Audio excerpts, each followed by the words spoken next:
All right. First and foremost, there is something that I kind of want to get to the bottom of before we get too deep into the woods here. How is everyone's pets, and are they safe? Well, as you know, I have a 35-pound house cat that will feed 12. It is. So he's safe. I am keeping an eye on him. Because he would be, I mean, that's the fillet right there. You become the king of the tribe upon acquiring a 35-pound. You guys' pets, how are they? Are they in good shape? Doing good. Because did you watch the debates at all?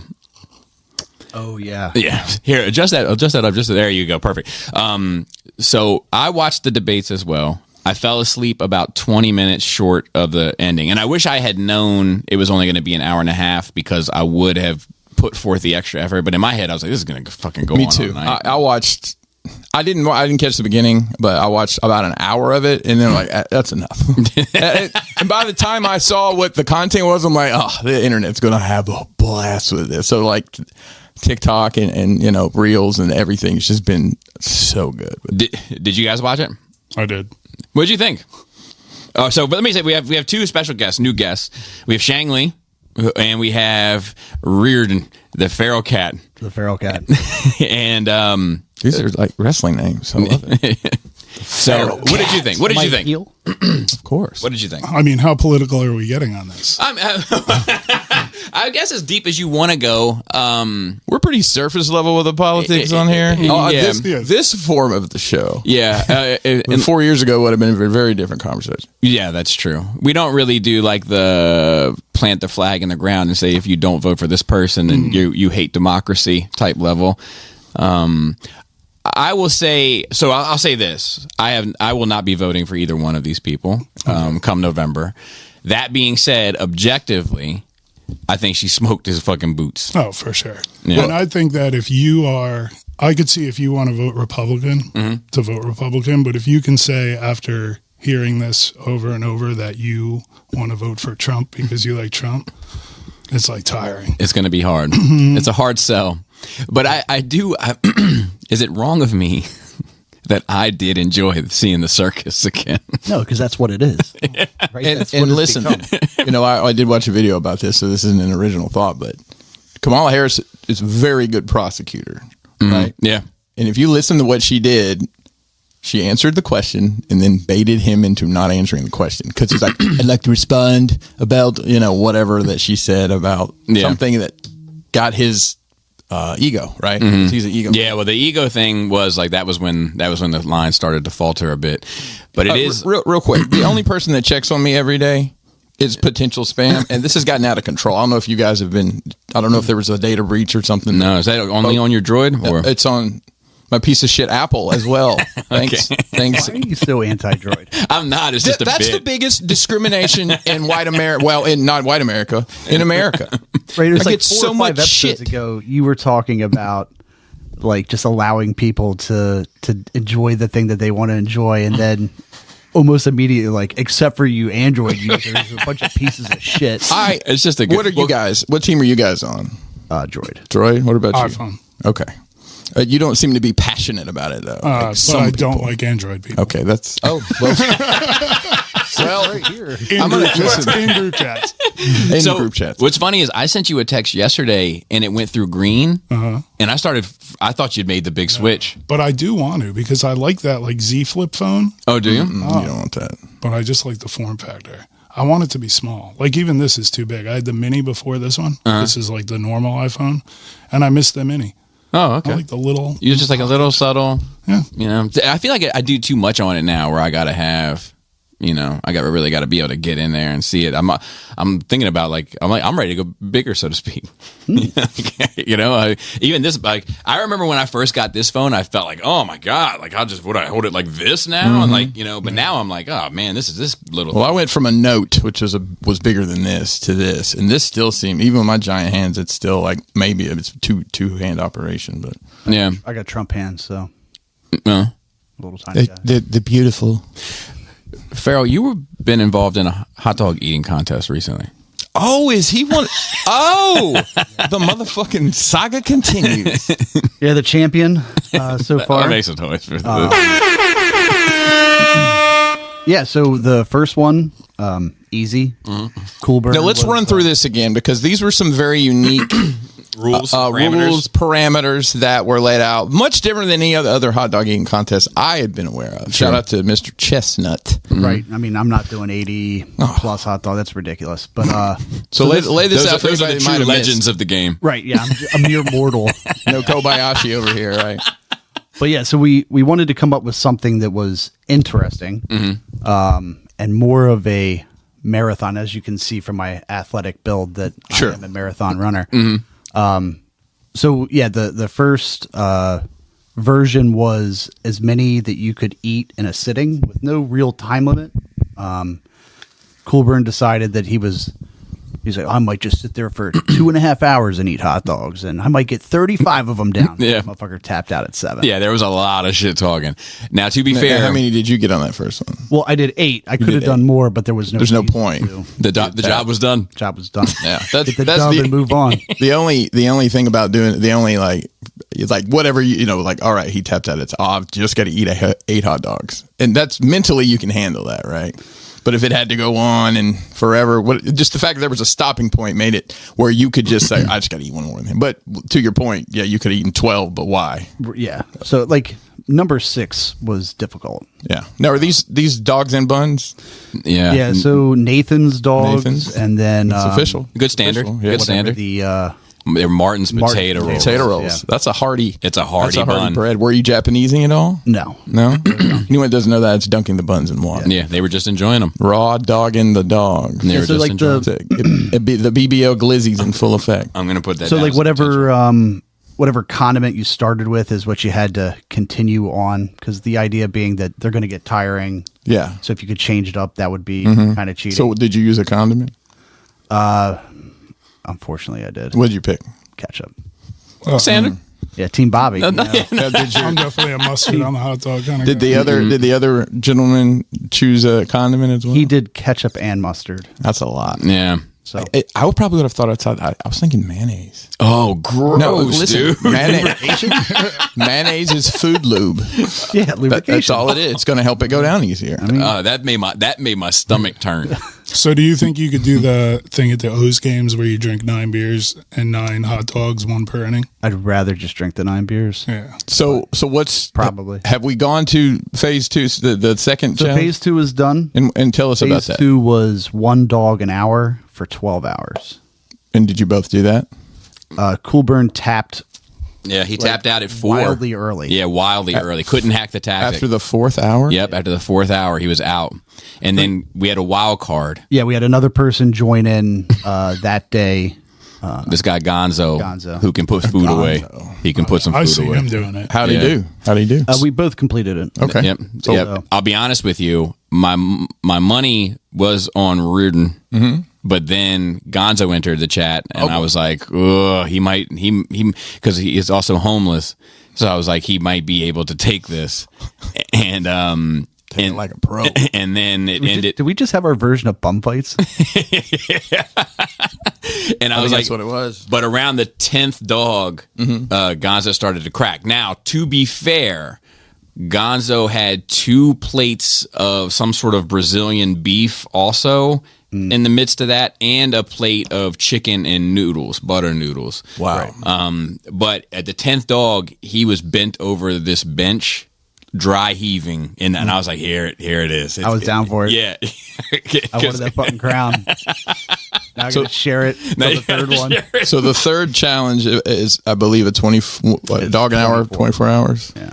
But you can ultimarathon. But you can stack You can stack one time for a total of 5 dogs, so you can get a 5-hour to get nap. the 5-hour nap. Well, Gotcha. more like 4.5. True.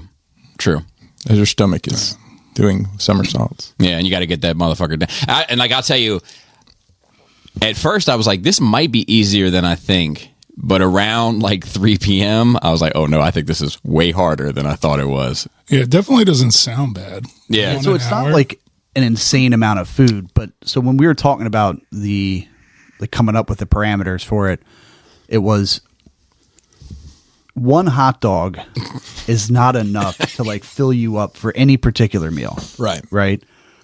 So you have to make the decision: do I eat other food? and then it's the same hot dog over and over. So Can it's you like change your condiments during this? No. It Once still you has to start be the with it- one. Oh, yeah, I didn't even know that. Yeah. That you had to lock in for You have condiments. to lock in. I think I would So- probably just do them plain.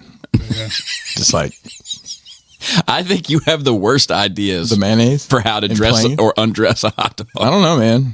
I might have a doesn't spare. sound like a good I might have a spare 12 hours if this ever. What'd you say? Mayonnaise does not sound like a That sounds- I get the lube part, but Ooh, that sounds rough. Well, spicy mayonnaise. Sriracha. They make sriracha mayonnaise. They make mayonnaise ketchup together.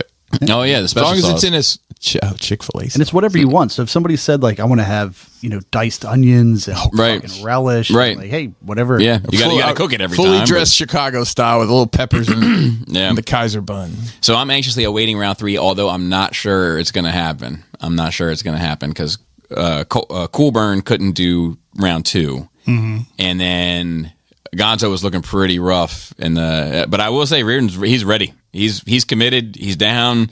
Come at me, motherfucker. There we go.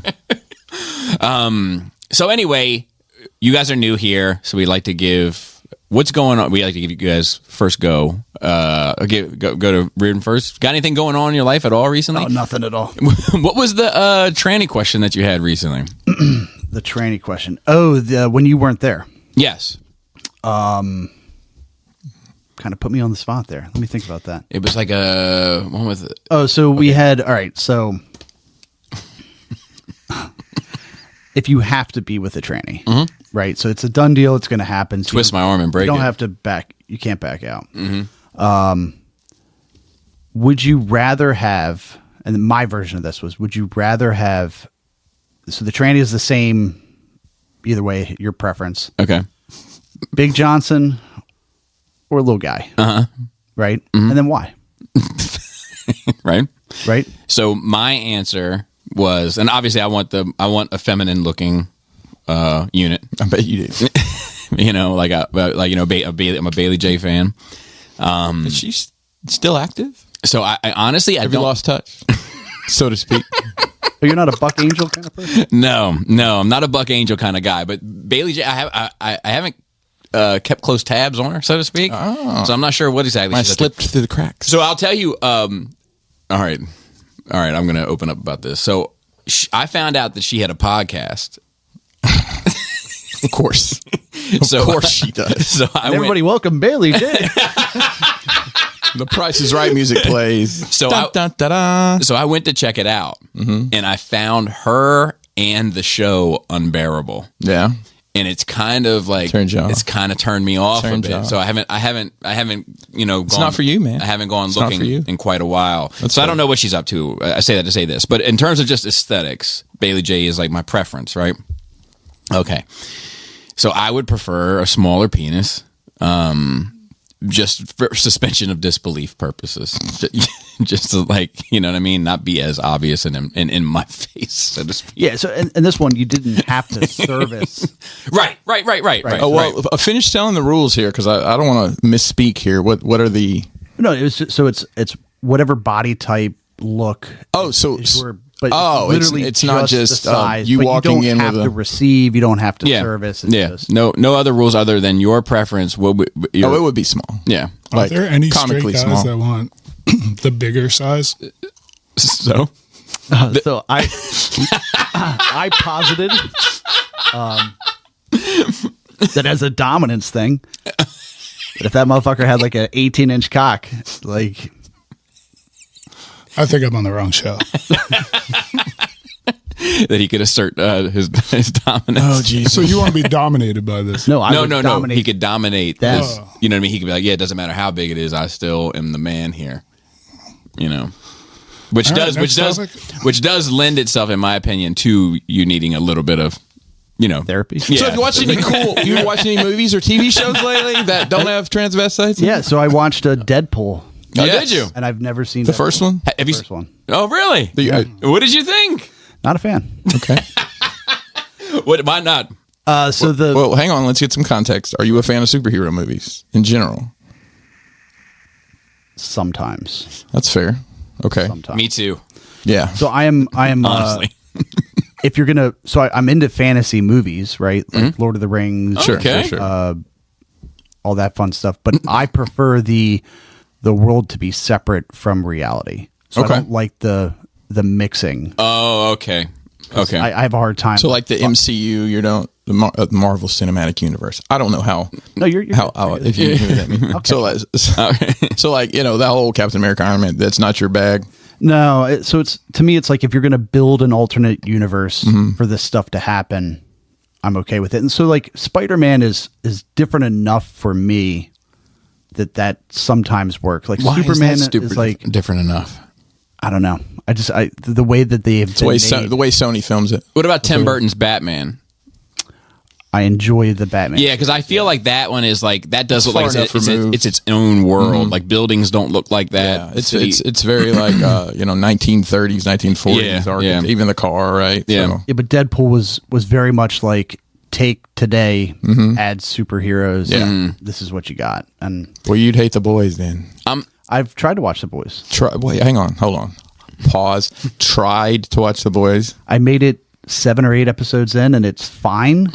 It just doesn't grab me enough to keep me interested. If it's okay. like the next thing That's up interesting. in my queue, I'll watch it. I'm not like mad about watching it, but I'm not like, I got to go Watch The make Boys. some time to catch up on that. He doesn't make a lot of content, does he, Bobby? No, We have to have something to talk about. but there is the we did watch Chimp Crazy.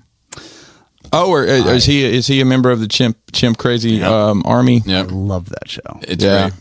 Yeah, we actually have Max again based on free something I bought provided it free for a certain amount of time. So Yeah. I'm going to watch that. I'm going to watch The Penguin when it comes out. And Wait, so I got to watch Game of Thrones. You're a virgin for the Chimp Crazy? Yeah, he's not partaken yet. I have not. No, I'm not. Although I was familiar with the story of the one lady. The one that hang ate on. the face. Yeah, well, is that in that? I'm sorry. It's I know- covered. Okay. It's covered. Yeah, I remember They're seeing her on connected. Oprah. And it's connected. Yeah. Yeah. It's I'm a covered. big in. nasty ape fan. I'm Have you watched excited it at for all? you. I never even heard of it. It's amazing. It's on HBO Max. It's called Chimp Crazy. It's like Tiger King. Did you I was see just going to Tiger say, I King? just Googled Chimp Crazy to see what I was, and the little thing, I was like, this is like Tiger King. Yes. Chimps. Yes. Yeah. It's very similar, except it's more fucked up. Okay. It's sadder. It's sadder. Yeah. Yeah. Yeah. But I did watch the fourth one. Took me a minute to get through it because I tapped out the first go round, but I did watch it. I did finish watching it, and there is like so this is what I want to talk about regarding that show. So Tonka, right, is one of these main apes that you follow. And this woman has been raising him since he was a baby. He's a gentler ape. He's a gentler chimpanzee. And she's been keeping him in this very small cage in a basement for a while. At one point, he had a larger enclosure, but for a while, he's been in this small enclosure in this basement. It almost looks like a fucking townhouse basement, you know what I mean? Which is a fine basement, but not necessarily for a chimpanzee. And They prefer single families. PETA, they chimps do. PETA, it's this whole process, but they eventually get the chimp. The chimp goes to this chimp sanctuary in Florida, I believe, which actually is like an impressive With the islands. piece of land. It's like these 12 islands. It's a whole thing. But in watching it, I'm not sure if he's happy there. So I went to the website. Did you? Because I was like, okay, so what did you find? They say he's doing very well. And I sent you the video, Yes, that had him in it, the YouTube video. but more because of the guy that runs it with his fucking glasses. Yeah. He's a weirdo. Yeah. So anybody that's like super into apes, my experience is that they're fucking strange. Yeah. But You say it's sadder. Is it sadder because we relate more to apes than we do tigers? I think there's a lot more, maybe in part, I think that there's also a lot more tragic endings for the apes and the people, you know, like, it's also like the human part of it for the people, not Yeah. the human-z Right. element. Wait a minute. Hold on. Did you say human Z? Yeah, so apparently that's a term. it's a term. It is? Yeah. That's the first time I've heard that. Yeah. So Is there, that how you're going to start identifying Bob? no, but it's mainly based around the Is idea that that a diversity hire if they hire a human Z?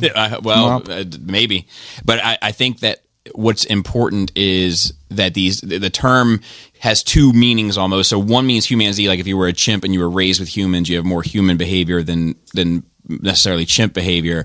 But then also there is, like, if you Google it, there is this one chimp that was born like back when they were taking black and white photos, I believe, that had like a little bit more evolutionary development in him, and he's like slightly more human than chimp.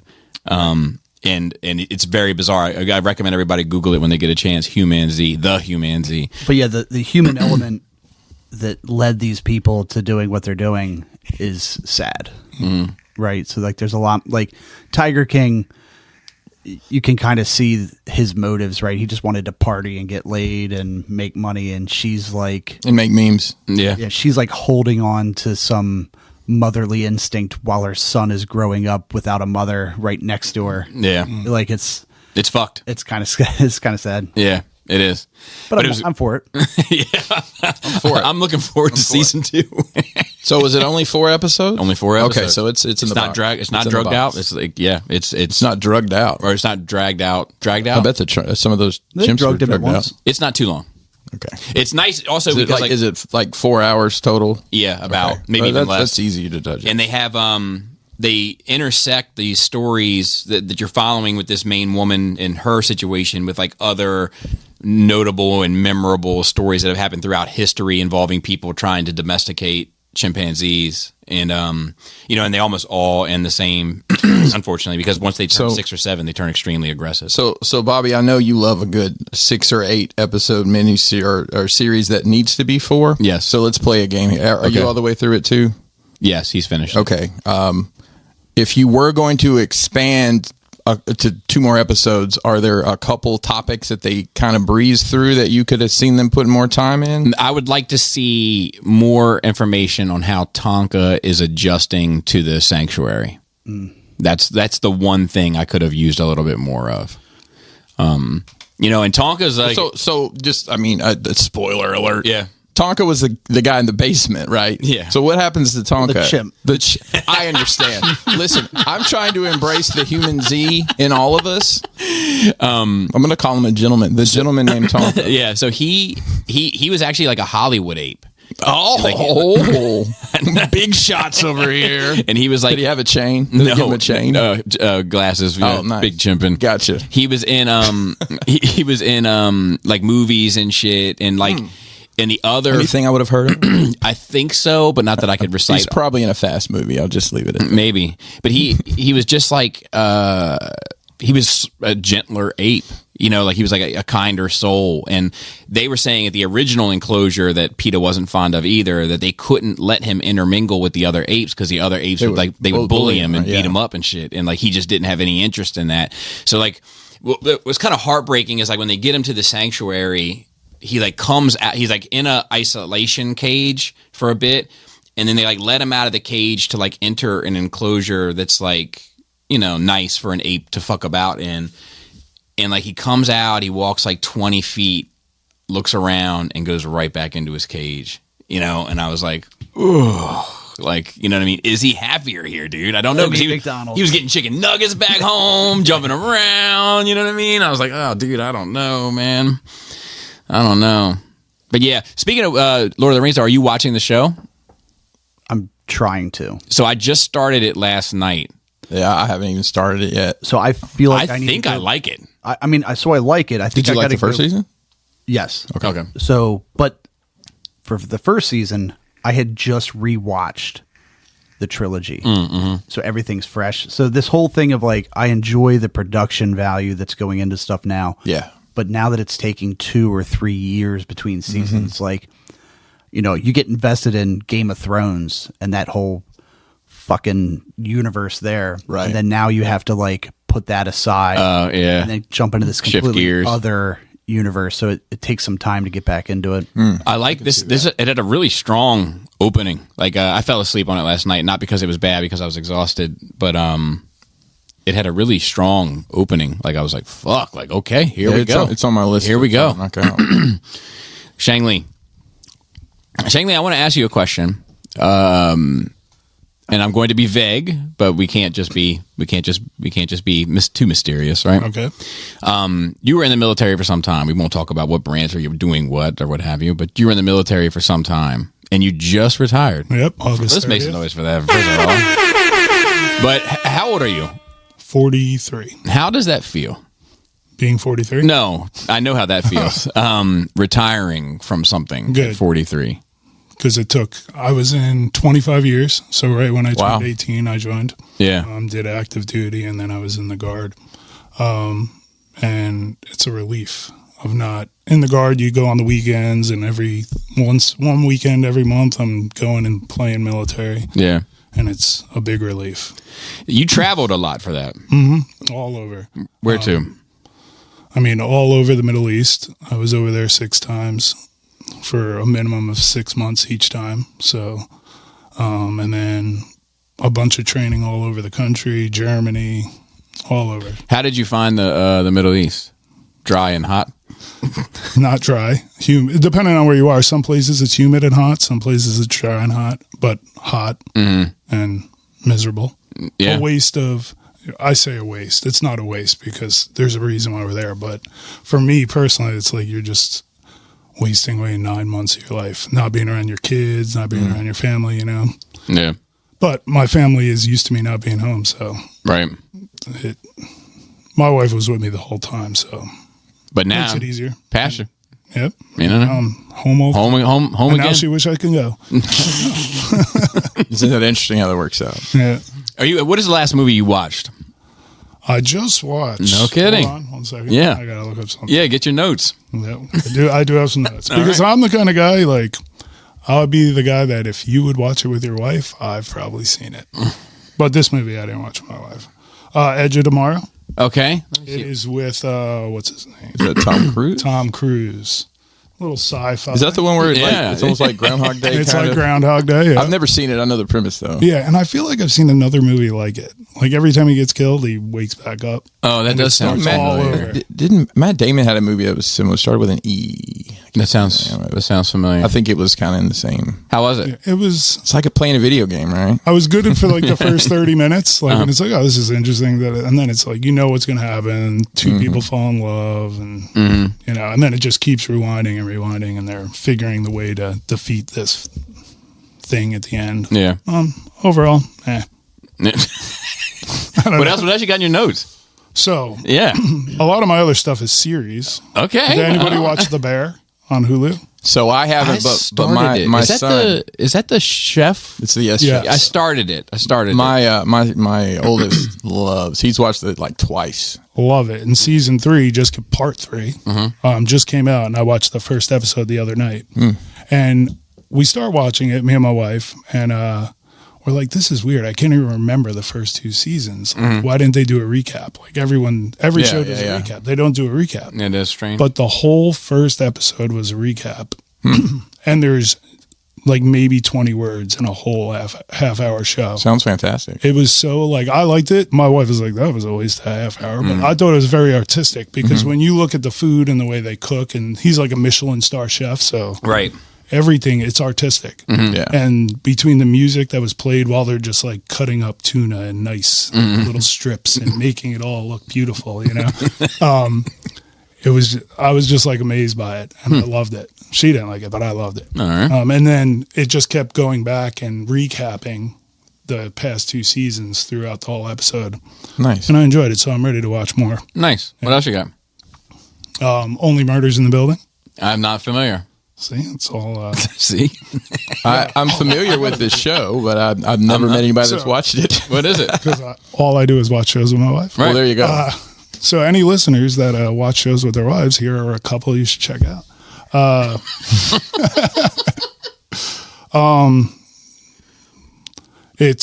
There's a murder in the building. They have a podcast. They talk about the murder. It's like a murder mystery. Try and solve it. Oh, it's It's the meta. fourth That's meta right season. there. So it's Yeah. like those murder. It's a TV show about all those murder podcasts, Yes. all those women. Exactly. That, Exactly. I just want a nice, relaxing evening with a glass of wine and triple homicide and all the gore, all the gore that's available. It's true. And they're on season 4, and it's the same thing all through all 3 seasons, and now the start of season 4. So I'm close to over it. But Anything else? I have a question. Go ahead. So, not just for you specifically, but for the table. How is your relationship with your? Well, I guess not for you so much, Feral Cat. But how is your relationship with your in-laws? Yours is more complicated now. but Well, it's a little short, Bobby. It's a little short. It's been on my mind a lot lately, Bobby. It's been on my mind a lot lately, but I just can't pull the trigger on making a decision.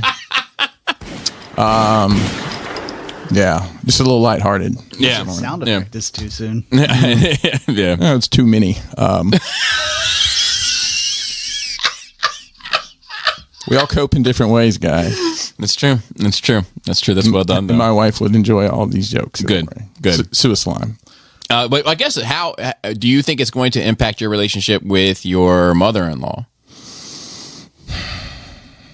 I don't know. I mean, my relationship, I don't have a relationship with a woman. At this Correct. point. My wife has a burgeoning relationship. But I'm probably not the best person to answer this because I don't have a relationship with my in-laws. Right. But I think, do you think that will change? I think it will change over the next course of time. Gotcha. What's your relationship like with your in-laws? It's better now Okay. because my mother-in-law passed away.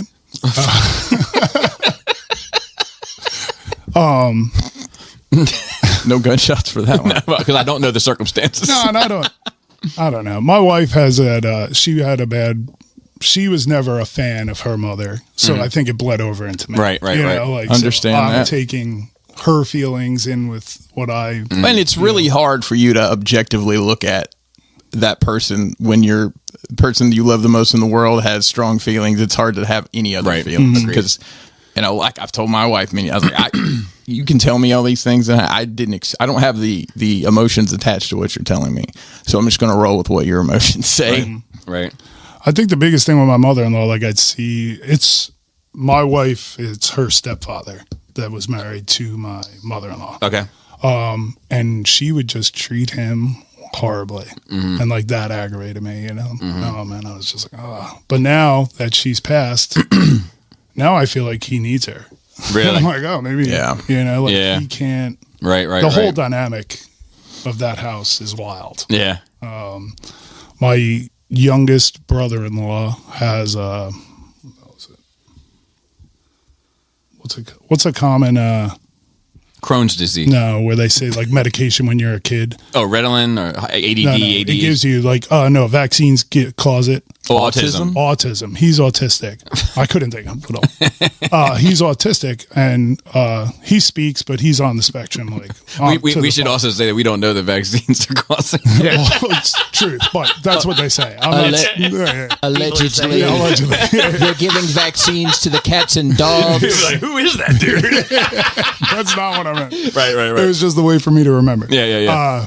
But they are all on the spectrum. Oh, really? So it's weird. Like seeing there's the youngest, an older brother-in-law, and then my father-in-law, and they're all on the spectrum. Really? So it's a weird dynamic. I say because my relationship is also better with my in-laws since we kind of drew a line in the sand and established some pretty important boundaries for one another.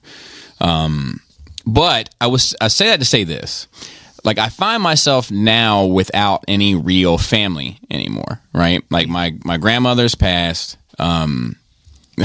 Speaking of which, side note, I watch Beetlejuice. I'll talk about it at my Nerd Week. But there's this one character that like is trying to act like one of these like kind of like modern, like, there's trigger words and he's still dealing and coping with this and that. And one of the things is he's always talking about a loss, like his loss. He's like, I too have experienced loss. Like we've talked about, my grandpa died when I was 5 and I still have childhood trauma that I carry. And like, he's like later on in the movie, he's like, yeah, I've had loss too.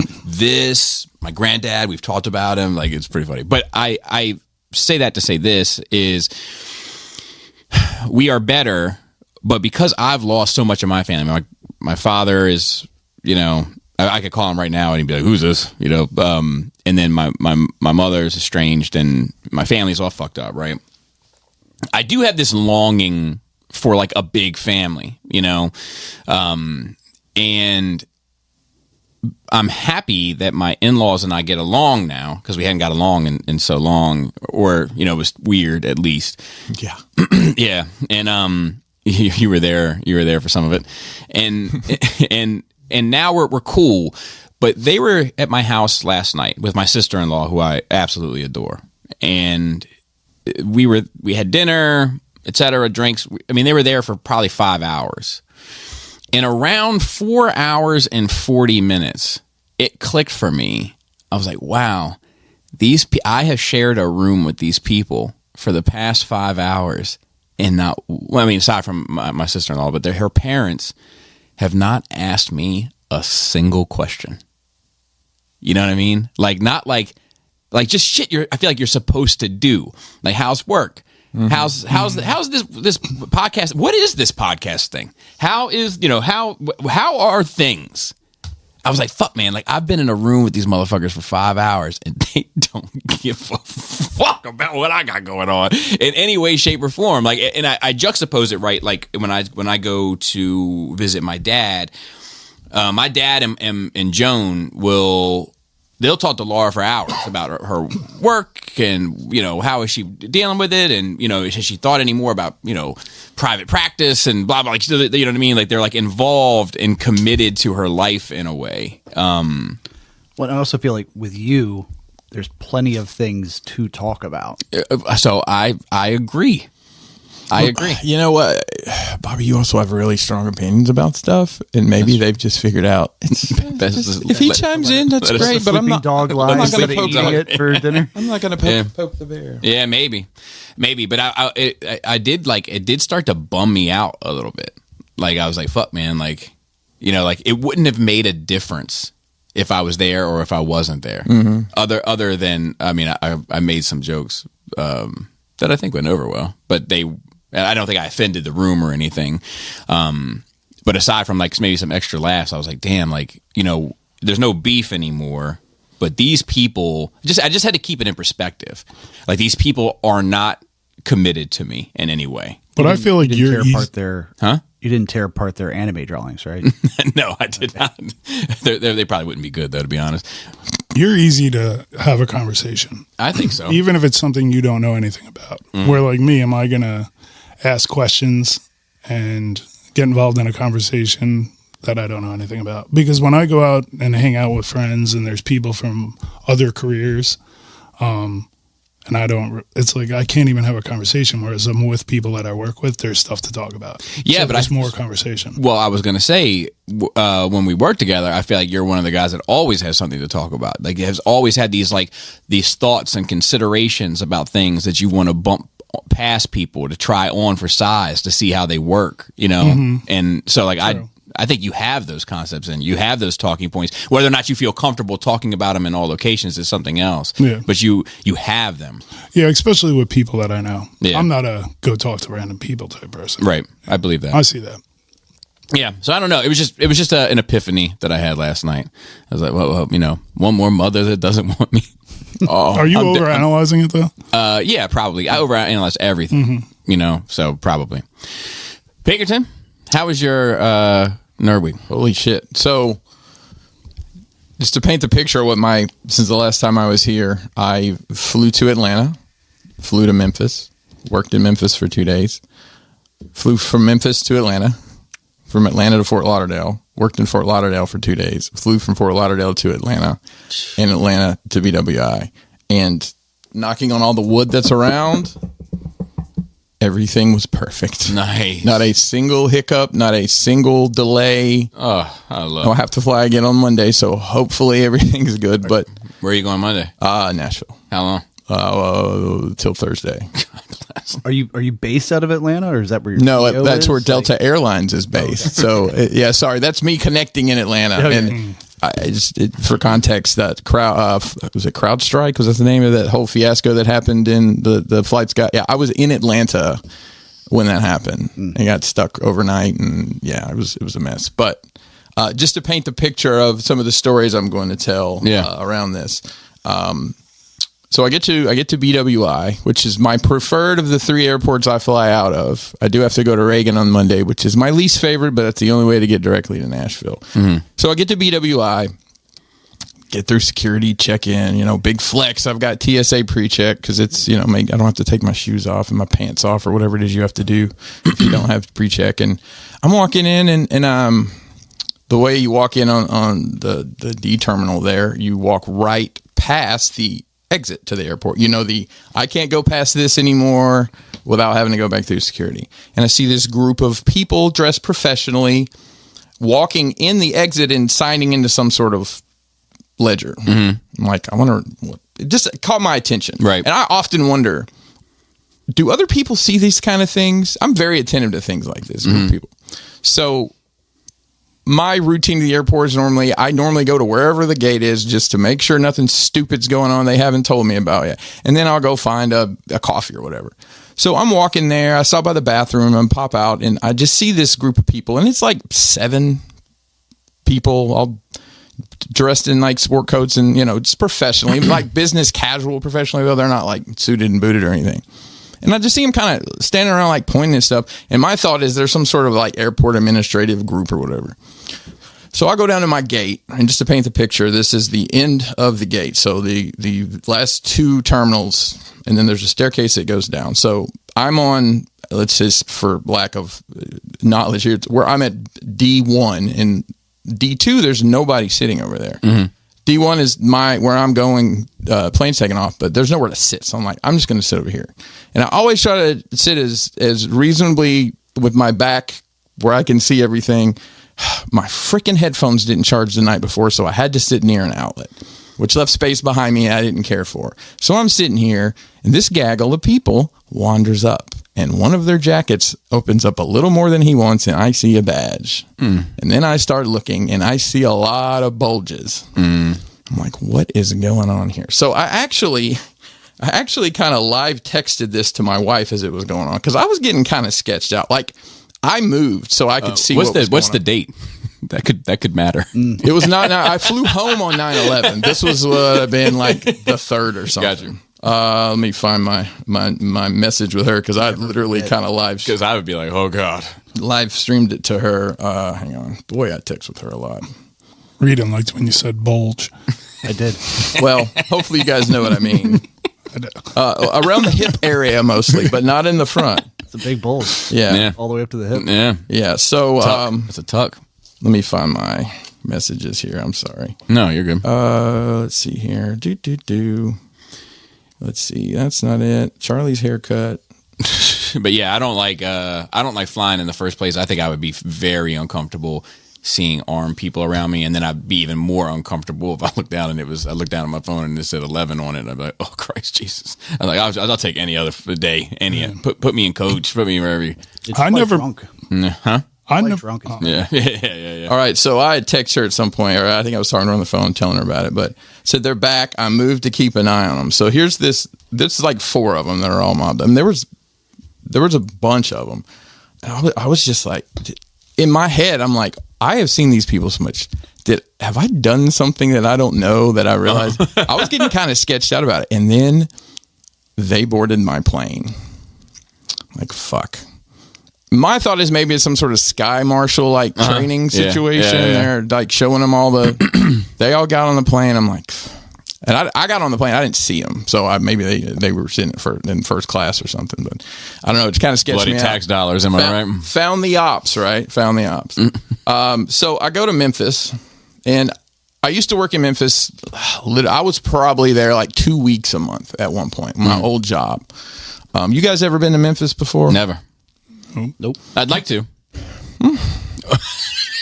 Could you tell me why you think you want to go to Memphis? If it's Graceland, that's fine. Yeah, Graceland. That's it. Okay, do that. Okay. And as soon as you're done at Graceland is in a horrible part of town. I got you. Absolutely horrible. German people love going to Graceland, and German people love getting robbed in Memphis. That's facts. I did go. There's a Nike clearance store because Nike distributes out of Memphis, so sometimes you'll find like samples and stuff there. Went to the Nike clearance store, didn't see anything. Then there was a Walmart that's right on the Mississippi, Alabama. I'm sorry, wrong state. Mississippi, Tennessee state line. Mm-hmm. I go in this Walmart. I'm the only white person in this entire store. Mm-hmm. and what happens to me? You guys have been in New York City before? You've been in Times Square? Yep.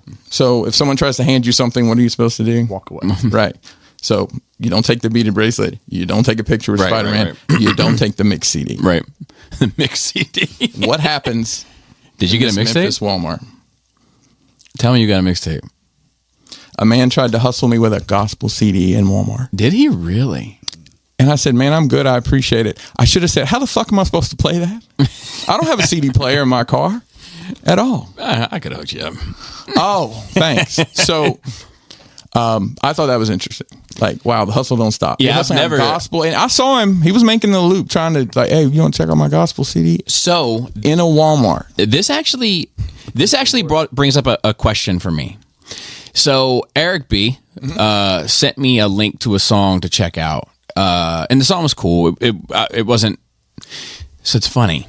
I was listening to it, right, and I was like, okay. I was like, the beat is good, and the rapping is okay, and actually the rapping was okay. It was good, you know, it was good enough.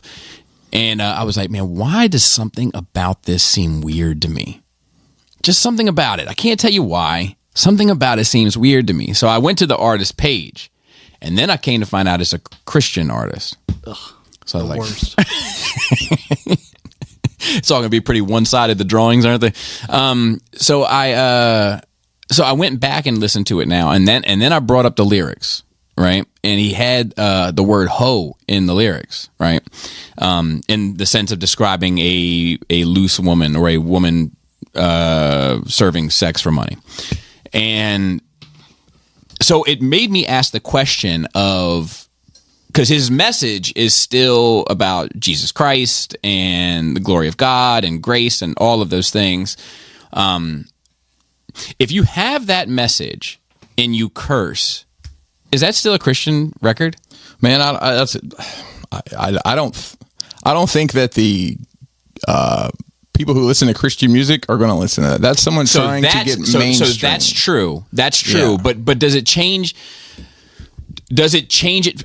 Is it okay? So DMX is Ready to Meet Him. Are you familiar? Or the prayer, right? Where he's having a conversation with God. Like I'm familiar with his. Okay, he has at least two main ones. Yeah, they're not playing those on Christian radio. I'm pretty No, they're not. But are they still Christian songs? I think you can profess your faith in music no matter what your lyrics are saying, but to call it a Christian song is not ever going to fly. See, because I think I'm leaning into that's a Christian song, like, and it's just like Donda, right? Like, I think Donda is That's a Kanye West song. a Kanye West album, and I think that largely it's a Christian album. I think there's some songs on there that are not. But I think that largely it's a Christian album, and they bleep out the curses. There's no curse word recorded on the album, but I don't think it makes any difference.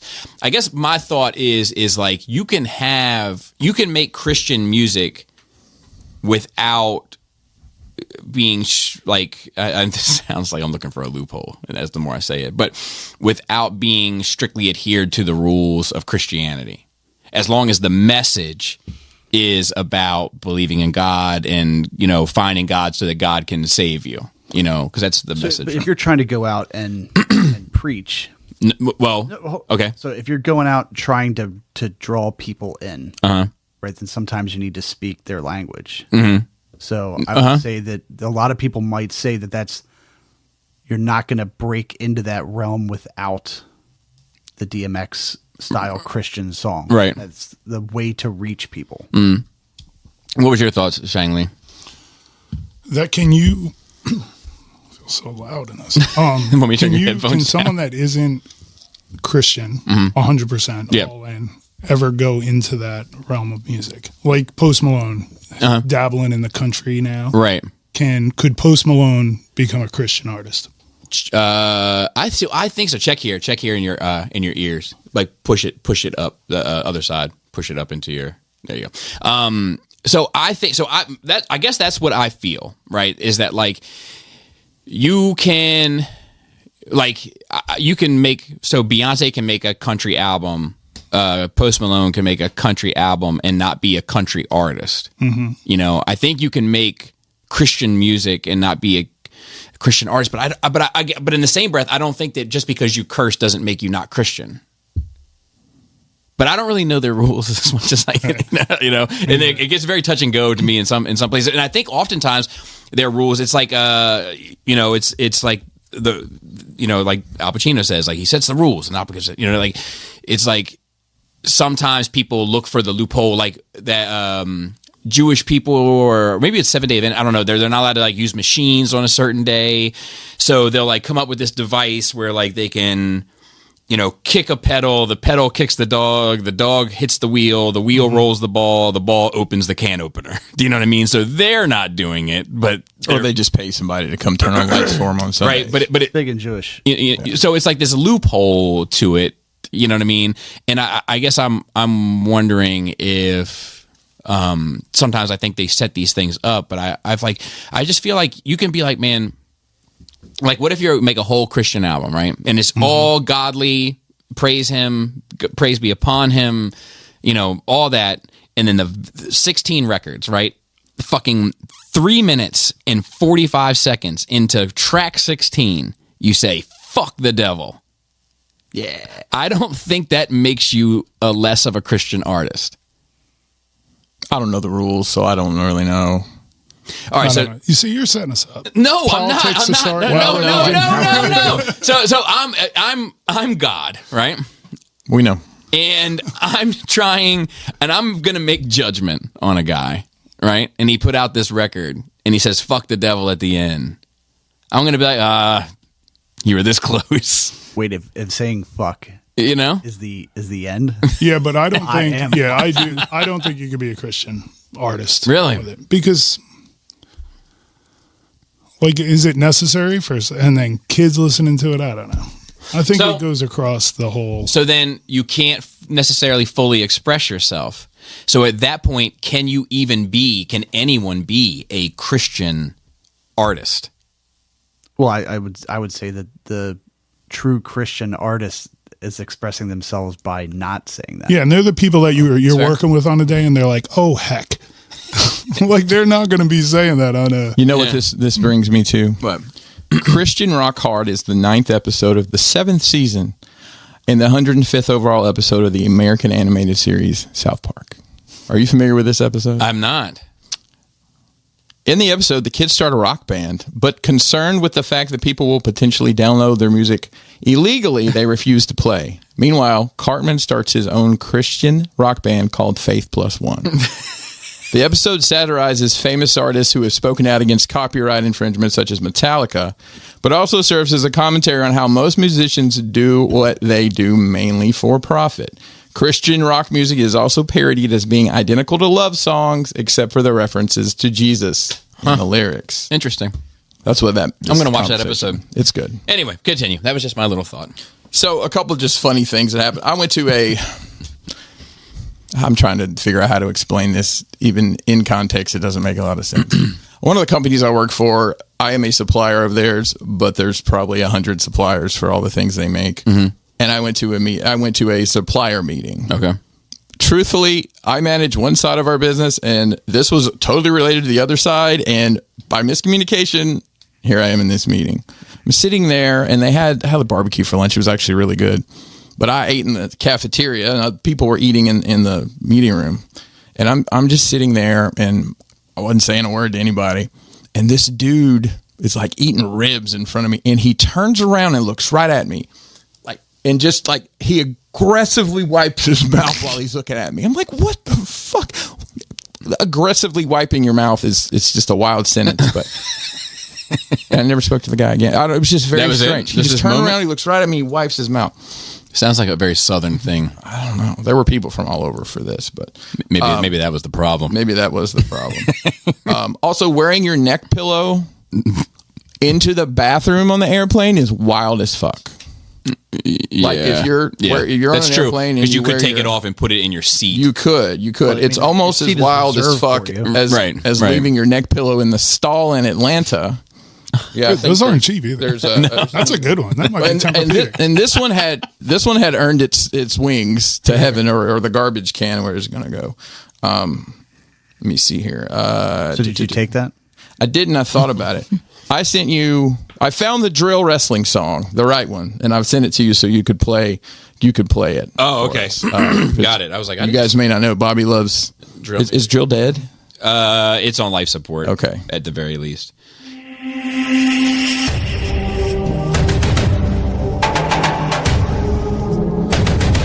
It gets all drilly in a minute. Okay. Oh, that laugh is drilly. 2 years in the dojo, now finally the kid's uncaged. From the old 115 where I grew up, saw nothing but pain. I'm British. Yeah, that's very drilly. It fits him well too. Is this- He's British, so. So did he? Is that a drill song that he chose to? No, it's about him. Oh, is it Yeah, really? it's about him. Gabe Kidd, War Ready. Yeah. What do Yeah. you know? Yeah. These poor kids, they're never gonna make it. These drill kids, but they make good music. I did see. I try to watch the local news when I'm in these different towns just to see what the vibe is. And there was a report in Memphis that the man was he's stealing wheels off police cars. It says they're working tirelessly to find him. sorry, Joey, you missed that one. I think I'm gonna start calling handicap stalls VIP booths instead. Yeah, I mean, Does that make sense? I mean, you got the toilet. Oftentimes, you have your own sink. What's your rules on using the VIP? If it's the only one open, If it's the only then one I'm open, going. but Right. if it's not the If only it's not one, the only one open, I'm not going to use it. Yeah, But there you I go. mean, Yeah, I have that's been. the right I have. choice. I think I mentioned I've been rolled up on before in a stall, and it was not the only one that was available at the time. But they don't know that like, it wasn't the only excuse thing. Excuse me. No, I just saw. Yeah, it But was, is it worse if they roll up on you or they're like on crutches? Because I feel like they're just sitting there waiting. well, I think the wheelchair they need the space of the booth to get where they need to get. Right, but If you're on not crutches, you really can putting them out by making them sit there a little longer. Yeah, That's yeah. also true. Yeah, That's also true. it's true. Good point. It's a good point. So I did continue my streak of $20 makes a lot happen Okay. when you're renting a car. So I told a story a while back. I was in Nashville, and a lot of these rental car companies, it's just like, all right, go, pick something or go see Jimbo and he'll get you a car. Well, Jimbo tries to put me in like a base model 4-door Ram, and it wasn't even the full 4 doors. It had the short 4 doors. And I was like, hey man, got anything else you can put me in? He said, I can make it worth your while. Like, how about that brand new Expedition right there? All right. I handed him $20 and I drove a brand new Expedition around. Damn. The time before I got a brand new, what was it? A Grand Wagoneer. It was the size of this house. It was huge. Yeah. Let's see. What else do I have here? Okay. So I took my gaming computer with me and played the Star Wars game. How is it? I'm enjoying it. It's a good story. I'm literally at This the is Outlaw or Outlaws. Okay. Yeah. Okay. There's a ton left to do, like side quests and stuff, but I think I'm probably about 95% done with the story. I'm like, there's just one part that's really, I gave up on it last night after like the 12th time. I'm like, okay, that's enough. There's a balance of a game being too difficult. Well, I've got it set on like the playthrough mode, basically. Right. Like, I want the story and I want to shoot stormtroopers, but I don't need to. I'll tell you, those Gamorrean guards are hard to kill. Yeah, Or there's the little piggies. little piggies. I feel like GTA ruined me for games because now I just try to find hookers and then kill them. Games like Well, so it's funny how different. Yeah, you can't always have that, can you? So I probably have about 1,000 hours in Cyberpunk 2077, and it is truly an open world game. There's very few places you can't climb, jump, run, go. And if anyone else calls, like they call this an open world game, that's not. If I can't climb up that rock, it's not an open world game. But I understand at the same time, like they, want you to go. There's even parts where like you it makes you like gives you a warning. You left the play area. I'm like, motherfucker, it's an open world game. I can do whatever I want. Oh, well, never mind. You just turned me around like I hit the line. The story has been really good. I mean, there was a big heist you had to do, and I was waiting on the twist, and the twist is actually really good. Well, good. Ties it all. Where does it take place timeline wise? It is, I think it's in between 4 and 5. Okay. Ish. It's Okay. the That's Empire is very prominent, prevalent. but you've also got the Pikes, you've got the Hutts, you got Crimson Dawn, which I mobbed up with Crimson Dawn. Oh yeah. And what's her name from the one that goes with Crimson Dawn at the end of Solo? Kira. Kira. Yeah, She's yeah, in Kira. it. Yeah. Daenerys. She's been the only, Daenerys. Yeah, Daenerys. She's been the only like name like person so far. I think there's a couple others that are in it, but I'm enjoying it. I'll probably get that finished this weekend. So movies on the plane time. Hold on 1 second. Oh no.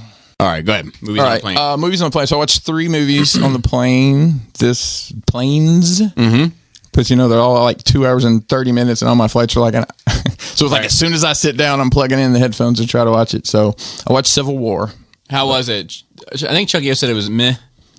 I enjoyed it. Okay. So it doesn't really explain why we're in the situation, which I'm okay with. And it's journalists, right? So one person is there's 2 people that are photographers and a reporter, and they're trying to get. So the setup is California and Texas have formed a coalition, and I think Florida. Yeah, right. Florida has formed its own coalition. Wait, Texas and California. They formed I know. They have formed the Western. We're clearly in States an or alternate something like universe that. here. I already said I don't like these kind of movies. Long story short, the word is that all these forces are going to DC and they're going to take the White House. Mm-hmm. So these reporters are like, I want to interview the president. I want to photograph the president before this happens. Well, they get to do it literally right before it happens. And the guy leans down and says, "Can I get a quote?" He's like, "Please don't let them kill me." Good enough. Boom. That's it. Good quote. I enjoyed it. I enjoy stuff like that. So Yeah. it was a good watch. Nice. I watched Mad Max Furiosa. How was that? That's the second one, right? Like the It's a prequel. Okay. Really. So, Charlize Theron's character with the one arm, it tells her story basically, which is really good. Chris Hemsworth is in it. It's so hard not to just see him as Thor, especially when you're not wearing a He shirt. and only you have long plays hair. like Thor type characters or a fucking doof. Right. Well, then he was probably somewhere in between the two for this character, and he wears a fake nose.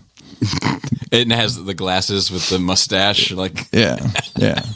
So I was entertained by it. I thought it was good. It's well filmed. Everything made sense. I like the first one. Yeah, and it literally leads right up to it. And the girl they picked to play young Charlize, I think, does a good job. Anna, Good. I don't know her name. Anyways, and then I watched. It's gonna be close to your heart. Okay. Monkey Man. Monkey Man. Monkey Man. I don't know if I ever saw it.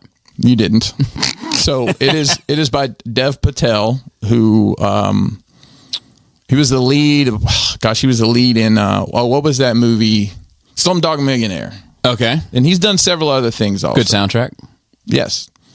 Basically, it's set in India. Okay. It's a lot of politics stuff about the caste system and things like that. And he is in a underground fight thing, and he wears a monkey mask. Oh, really? And then that's kind of just him.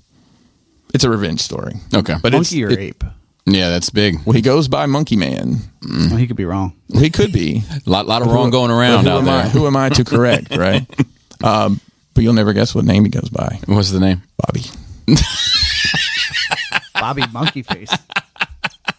And guys, I don't know if you know this, but I love a good bathroom fight scene. And this has a fucking great bathroom. Does it really? There's some great fight scenes in it. There's head into the sink kind of. Yeah, and then there's an aquarium in the A fancy bathroom. yeah, and they break the aquarium and the have the water and best glass. They have the best towels. Yeah, for sure. Yeah. For sure.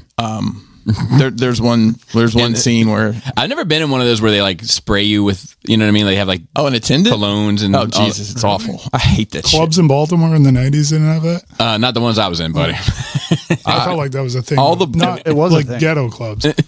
No.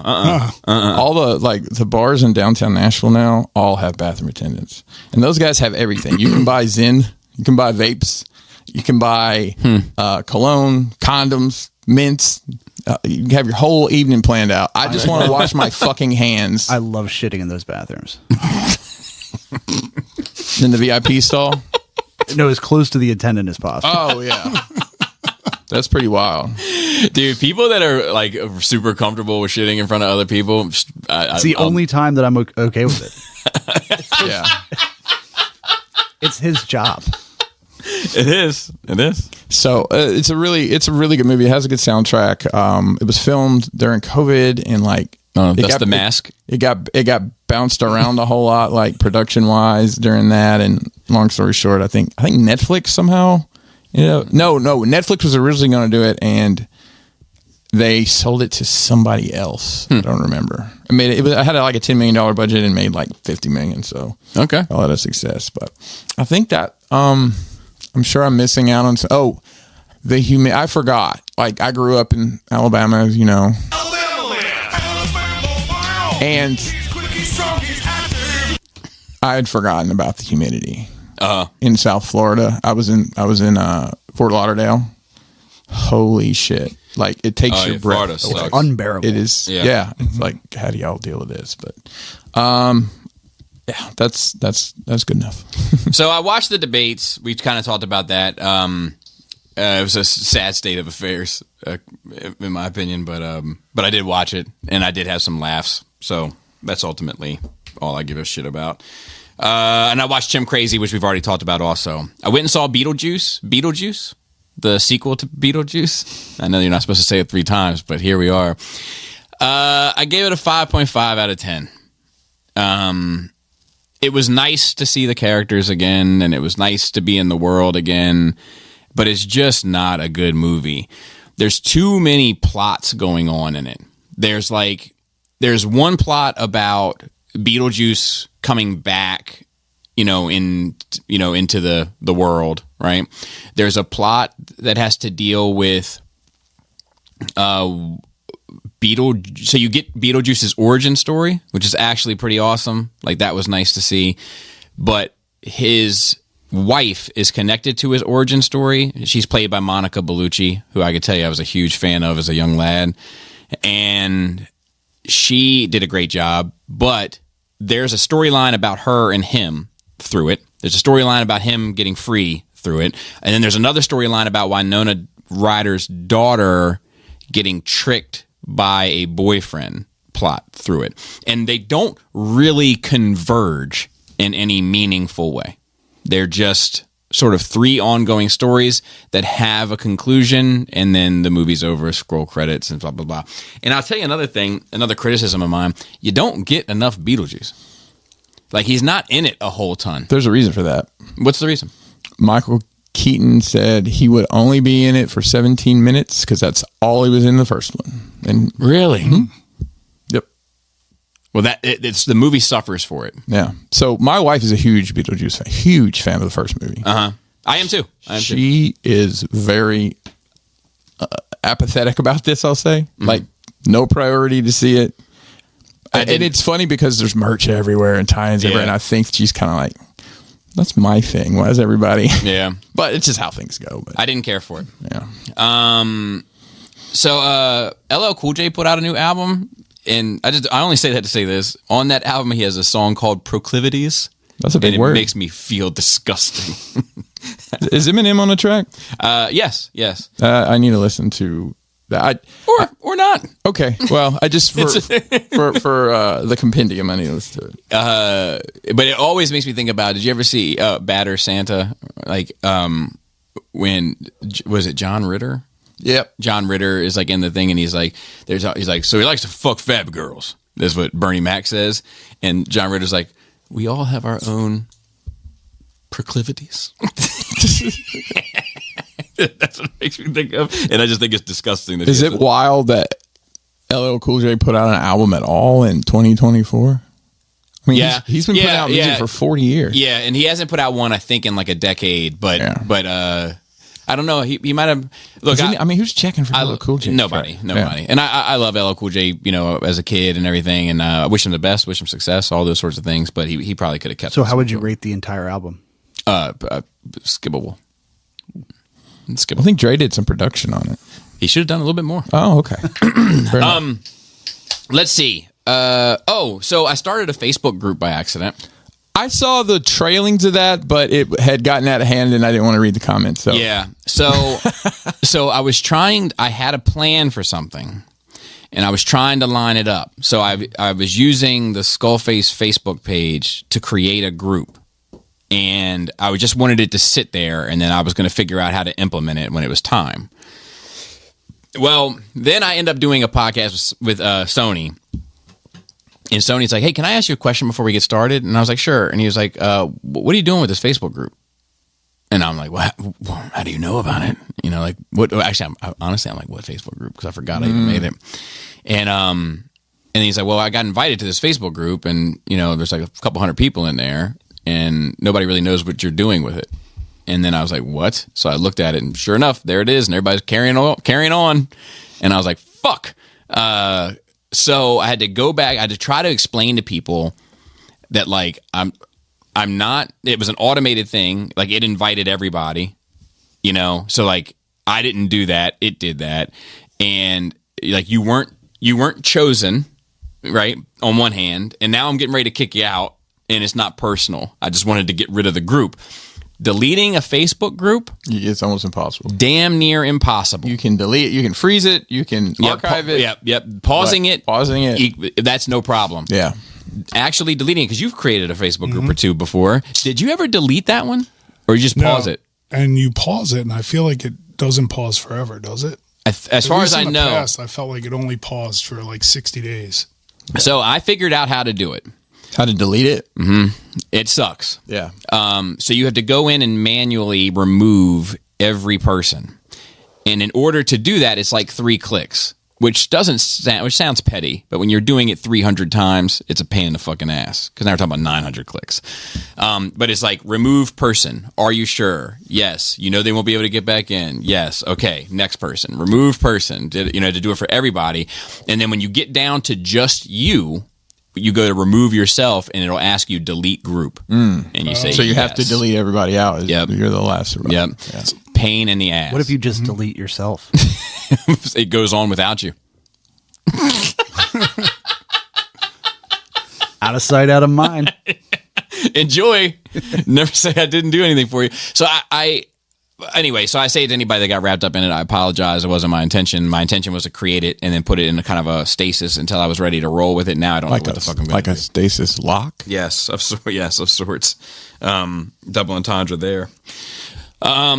So yeah, that was that I did, and I apologize to anybody that got wrapped up in it. And I did it when I was pretty fucked up. That was another reason why I don't remember doing it. Which fucked up were you?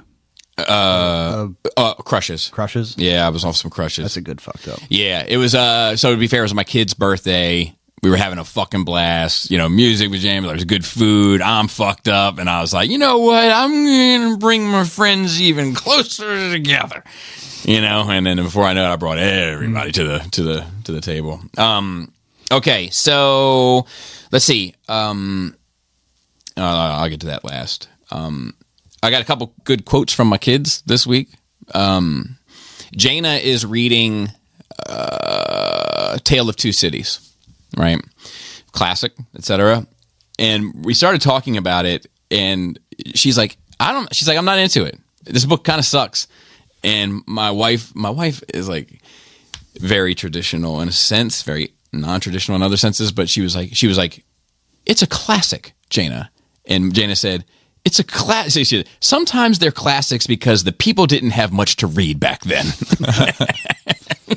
And I was like, dude, it's a good point. Yo, did you read Tale of Two Cities? That shit is fire, bro. Yeah. So then I had one more story, and then this last little bit. So we were talking about cultural differences, right?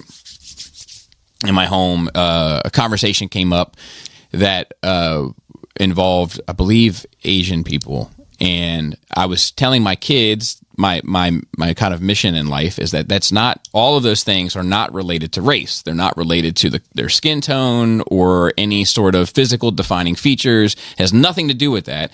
It all has to do with culture that comes from a geographic region or a group of people that gets passed down. The reason why this is because of culture. And she was like, well, give me some more examples. And I was like, okay. So I'm like, I'm trying to figure one out like on the fly. You know what I mean? So I was like, well, look, when we get together for a birthday celebration, we all sing happy birthday to you. And she's like, yeah, I'm familiar. And I was like, when black people get together for a birthday celebration, it's often the Stevie Wonder record that they sing is a happy birthday, happy, it's that. And that's just a cultural difference. It doesn't have anything inherently to do with the color of their skin. That's race. The culture is what's defining the choice there. And then my baby was like just looking at me like with her eyes like super wide open, like and her mouth wide open. And I was like, what? And she's like, can I have the black one at my birthday? She was like, it sounds awesome. I didn't know we had options. So I was like, yes, of course you can. So that was a funny bit. Okay, so the last thing that I have is So hold on, what culture is the like the TGI Fridays happy birthday? That's its own culture. yeah, that's specifically TGI Fridays. TGI or like Friday. whatever, They say it's your birthday. Yeah, Da-da-da-da-da-da. Like the Showbiz or Chuck E. Cheese. Dude, Showbiz. There What you a go. I legendary miss place. the rats at Chuck E. Cheese. Oh, they're And you're not they're talking still there. There's one big one. I'm not allowed to go. Funny story. I have a whole bit about Chuck E. Cheese. You ready? If I'm banned from one Chuck E. Cheese, am I banned from them all? Do y'all stamp all the kids? Where can I park my van? How often do you check the ball pit? Are there cameras in the bathroom? Do you need some? My last one was so I'm recording a podcast called The Kitchen Table. I'm preparing to record a podcast called The Kitchen Table. That podcast is going to start at 6. Our guest that evening, this guy Billy, who Tori Amos so quoted in Precious Things, Running After Billy, is coming early, so to speak. I'm gonna come at 5:30 p.m. That's when he's supposed to be there, 5:30 p.m. because he's into this shit, and he wanted to really take in the collection, so to speak. So at 2:00, my wife calls me and informs me that my baby Leia has some sort of this. I hate all of this, but has some sort of inflammation of her left chest. Right? There's like she's having pain, and there's a red circle around her nipple, like not like a swelling circle, and she's uncomfortable. So I was like, all right. She was like, well, I lined up a pediatrician appointment for you at 4:20, or I lined up a pediatrician appointment for her at 4:20. Can you make it? And I was like, yes, but I need to be back here by 5:30 because I got somebody coming, so to speak. And she was like, shouldn't be a problem. You should be out of there by 5. Cool, I'm on it. Got it. Otherwise, she was going to take off work and come home and would have never complained about it. So I take her. Now, I've taken my daughters to the hospital or to the doctors before for, like, I would prefer the swelling be on her thumb, right? Sure. But it's not. It's on her fucking, around her nipple. So it's not the place where I would choose for me to be there and have to deal with all this. So we go. They told me to be there 15 minutes early. I did not go 15 minutes early. I was like, I'm going right on time. So I got there at 4:18. Walk through the front door. And that's after going to the wrong place once. So I would have got there at 4:15. And I sit there from 4:18 till 4:55 just waiting to go back to the fucking doctor. Once we get to the doctor, I wait. The one lady comes in and gets like some information. Then I wait another 10 minutes before the actual doctor comes in. So I've almost been waiting an hour. Now, that sucked. It all worked out fine. But I say that to say this. And this is going to come up later on a different podcast because it was topical. But like, I am noticing it myself in my older age losing patience with people that I don't know. People that I know, I got all the patience in the world for them. Like, oh God, this motherfucker. Yeah, just let him go through his. Yeah, I know. But strangers, I'm just like, get it together. We live in a society, Mm-hmm. So I'm sitting in this seat. There is a boy across from me on his phone. He's probably 9 on his smartphone. The mother says, I'll just use Billy because it's on my mind. Billy, no more phone. And he's like, what are you going to do? Take it away from me? Keeps fucking at it. And she's like, Billy, turn your phone off. And my man said, Billy, turn your phone off. And I'm losing my fucking mind with this little shit, Mm-hmm. Also, at the same time, probably a 14-year-old, 15-year-old girl comes in and sits 2 chairs down from me. and she's a gum chewer. So she's right fucking next to me. Big waiting office. She's 2 chairs next. This kid's fucking talking to his mother like she's a piece of shit, and I got this girl, and she's a bubble sucker in her. Which is my least favorite. I'd rather you pop the bubble out. It's the, and then the inside, like inside them. I can't fucking stand it. So then I got to thinking. I was like, you were having an irrational, emotional response to your surroundings. Why is this, right? And I started contemplating and considering it. And then the conclusion that I came to was that it might be a lack of sleep situation, but the secondary conclusion I came to was I don't view cigarette smokers or gum chewers any differently. And I wish that gum chewing was not permitted in certain assembly establishments the same way that cigarettes are not. If you have a cigarette and you come sit next to me on a park bench and you light the cigarette, you have disturbed. I'm not bothered by it personally, but you have. If I was bothered by it, you have disturbed my peace. Right. Now it's a free country. I have every right to get up and move as you have to sit down and smoke your cigarette. If a gum chewer comes down and sits next to me and starts wailing away on the fucking gum, you've disturbed my space. You have disturbed my space because I fucking hate the sound of it. But you've disturbed my space, and now I got an issue with it. Right? Cigarette smoker. Knocks the cherry out. Cat used to be a fucking expert at it. But Cat would throw his cigarette butts away in the trash. Or the bench. Or the bench. But that was still 100. or the bench out front. But he wouldn't just flick it into the God knows what. I did, generally speaking. Gum chewers, they'll put it right on the bottom of the table, bottom of the bench. They'll spit it out on the floor for you to walk through and drag it 5 blocks. That's my least.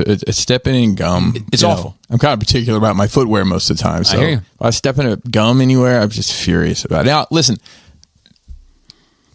I think you're painting with broad strokes because there's a lot of us that chew gum that don't do these horrible things. I chew gum and I've never noticed. Well, I never chew it when I'm doing a podcast. That's I know what I'm going to do next week, though. I'm getting Hubba Bubba grape for the table. You guys want to come chew some gum with me? That'd probably be insane. Yeah, I'll turn my headphones off. But I do think that they are similar. So I'm going to look into the health risks of gum and see if I can't get a whole movement started. Do you think people that chew gum like that also chew with their mouth open when they eat food? Yeah, probably. I can't stand it. It's I'm awful. done. It's awful. I can't even sit at the same table. Yeah. My mom used to do I've been in that. It'd wear me professional out. business situations with people that chew with their mouth open. I'm like, I can't. I don't get it. There's people at my job that are mouth opener chewers, and it drives me nuts. It drives me nuts. And I think that's all I got. That's all I got. No patience in public. 20 minutes late. What's funny about this note? So I made a note to talk about it. I was like, people skipping us, doxying us 20 minutes late. More technically. It's probably 22 minutes later. so did you make it back by 5:30? But I'm so irritated when I wrote this. I did. Wow, I did. I was going to say that 4:15. Knowing how doctors' offices are. So to be fair, this lady, the doctor, was she was a chatty patty also, right? And she didn't have a fucking clue what was going on. I feel like that's another fucking story in my life with fucking doctors. But she was like, actually, she did say at one point, she was like, you know what? You got me on this one. And I was like, no fucking kidding. I feel like it's the story of my life with fucking doctors. But neither here nor there. She was a chatty patty. And at a certain point, I was like, I am in a bit of a rush. And she's like, oh, and she wrapped it right up for me and got me right at the door. And then I was like, oh, okay. I should have said that from Jump Street. But when you checked in. Yeah, lessons learned. Yeah, they're the worst. They'd always get there 15 minutes early. You don't get seen for a half hour. No. It's like, had all the time in the world. My wife goes to a lot of doctor's appointments between her and the kids, and it's half the time she comes back, these motherfuckers tell me to be there 15 minutes early, fill out the paperwork, whatever. And I get it, HIPAA and all that, but there should be a way for you to, like, my QR code that generates new every time, just scan this and like, my wife's had, I don't know how many surgeries over the years, like dozens. And you want me to list all this shit for you to talk about something totally unrelated? I mean, just like, can I not just here's my info. I don't want to write all this down every fucking time. There's got to be it. And I understand the HIPAA and all that. Yeah. Come on. So we do have some notes. First of all, RIP to James Earl Jones. You know, Oh, the guy did This Is CNN, right? Yeah. yeah, most notably. Most notably. I will say who they have doing Vader. Vader's in this game, by the way. Well, he signed. It's not it. No, it's not him. And the guy that has done it, like in the Obi-Wan, I think has it. But whoever this is, Well, he signed. this might be who did it in the Clone Wars, which I wasn't. think crazy they're about. using AI in part for his voice because he signed the rights to his voice over to Disney. I believe, I didn't realize for that. X amount of bazillions. I'm sure. Yeah. So yeah, that was it. And he, so there was, I think about my big three, right? Star Wars, obviously. He was Omadon in Flight of Dragons. Which I'm a big fan. And then, the King of Zamunda, obviously, with Coming to America, like the big three. Mufasa is another one. But fucking legend. But he had a long ass life. You know what I mean? What are you gonna do? How old was he? 80 something. 80s? Yeah. How old is James Earl Jones? Well, no. I know, but I've already 93. Oh wow! I didn't realize. So Okay. how old do you want to, like, if you could pick the age? For me, Yeah. so mine is not so much about the age as it is about sufficiency, self-sufficiency. So if I can Quality of life. if I can take care of myself, 120 for all the fuck I care. But if I cannot function as a human being, I'm ready. Yep. I was going to say, like, 2 more years, I'm good. Well, you do that hot dog challenge and see what comes out. Hey, that's the way I'm doing it. Working on There you it. go. So I kept this in there for you, and I'm going to try to have a civil discussion about this. And when I say civil, it's just me not offending someone. Linkin Park got a new lead singer, They did. Her name is Emily. Emily. What happened to the last one? It's been on my mind a lot. I thought he'd just keep hanging around, but they decided to replace him. And apparently, Mike Shinoda's son is not happy about it. I saw that he posted that. Yeah, he said something like he called them you quietly erased my father's life and legacy in real time, and they called them tone deaf and a number of other things. You said, who's Chester's or Mike's? I'm sorry, Chester's. Chester's. son. That's my bad. Chester's son. Gotcha. So thoughts on the replacement and the son? So Because you're a Linkin Park. I am a Linkin Are you a Linkin Park Park fan? I'm not either. Are you? Okay. All right. Linkin Park was the Hybrid Theory album helped me get through a lot of dark shit, man. I'll be honest with you. That album has a special place in my heart. I don't listen to a lot of those old songs that much anymore just because they have kind of emotions tied to them. Hybrid Theory was their first. Yeah. Yeah. It's actually was the name of the band, but apparently that was copywritten, so okay. we went with Linkin Park. I'm okay with her as I listened to, they put out a single and a video, and then they did a live performance with her. I saw the singing live performance. the songs. Yeah. And, I think my wife even said, why do they pick a woman? That doesn't seem right that they would pick a woman. And Bloody diversity hire, am I right? And listen, there's a lot of story about this girl as well. Like, she grew up in basically a Scientology commune. Oh, really? Mm-hmm. Okay. Yeah, so there's a lot to unpack there. But Yeah. Chester Bennington had an incredible vocal range. He went from, I always said he sounded like he was singing Backstreet Boys, and then he was screaming like he was in, Power Man 5000 or something, right? Mm-hmm. She has the range to do it. Okay. Right? To sing that higher pitch for the singing and then do the... So you're okay with it? I'm okay with it. I'm interested to see where it goes. All right. There were some... So to be fair, though, was there a singer that they could have chosen that... Like a standout selection, like why didn't you go here? Well, that, like, the family would have been okay with. Yeah, that's a good question. I don't 'Cause know. a lot of times people are just angry because... I mean, it isn't like, oh, Chester, hey, Emily, you want to come and sing with us today? Right. It's been Years. 5-6 years. I mean, I remember where I was exactly where it happened when I heard it. I was like, oh no, I fucking broke my heart. wish that they would have I guess I don't have a dog in the fight, so I shouldn't say I wish. I don't give a shit. But I think if it were a band that I was a fan of, I think I would prefer a band name change. And then I would still jump in. So this is a great conversation. Let's talk about bands who have changed lead singers and remained remained like popular and kept on making music. Journey is a great example, but they're not putting out new music. They're not putting out new music. Doesn't They're it dragging this depend Filipino guy around the world. Yeah. if the member that leaves, if they're the front person? The front. That's what Yeah. I'm in. So AC/DC. Right. I mean, Alice in Chains, Leonard Skinnerd. I don't know how many. Pink Floyd twice. Yeah. And then also, does it matter if they leave on their own or if they die? Fucking Rumors. Fleetwood Mac. Okay. The Doobie Brothers, technically. Yeah, Michael McDonald left the Yeah, Doobie Brothers. they went. Yeah. Yeah. I'm trying to think of anybody else that broke out and did their own thing, and then they. Was there success for Simon or Garfunkel after their? Paul Simon. Okay. Well, I mean, Yeah, there he's you a go. huge solo So, hit, but yeah. Simon Garfunkel and John Lennon had short run success.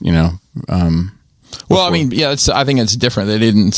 John Lennon got killed. Let's do the Beatles, Right. With, Elvis yeah, Costello can fill in for the. Well, they both wore glasses. Well, sure. That's the defining characteristic of both their music. Glasses. That's why I started wearing glasses, to be more like Elvis Costello. He said, if you want to be a musician, never go to music school because you'll meet Beethoven. Yeah. Been like something I've taken with me. So I'm interested to see how this pans out in the long term. If it lasts, the drummer, the original drummer there was a little criticism that the drummer from Linkin Park didn't continue with this new version of the band, but Mike Shinoda said in an interview that he has just kind of become distant, and he finally said, like, I'm done with this. I want to do something else. Yeah. I don't want to have anything else to do with Linkin Park. And so the drummer's actually from Emily's band, which I don't remember the name of, but she did have a success. So who's left in Linkin Park from the original? Well, Mike Shinoda and the DJ.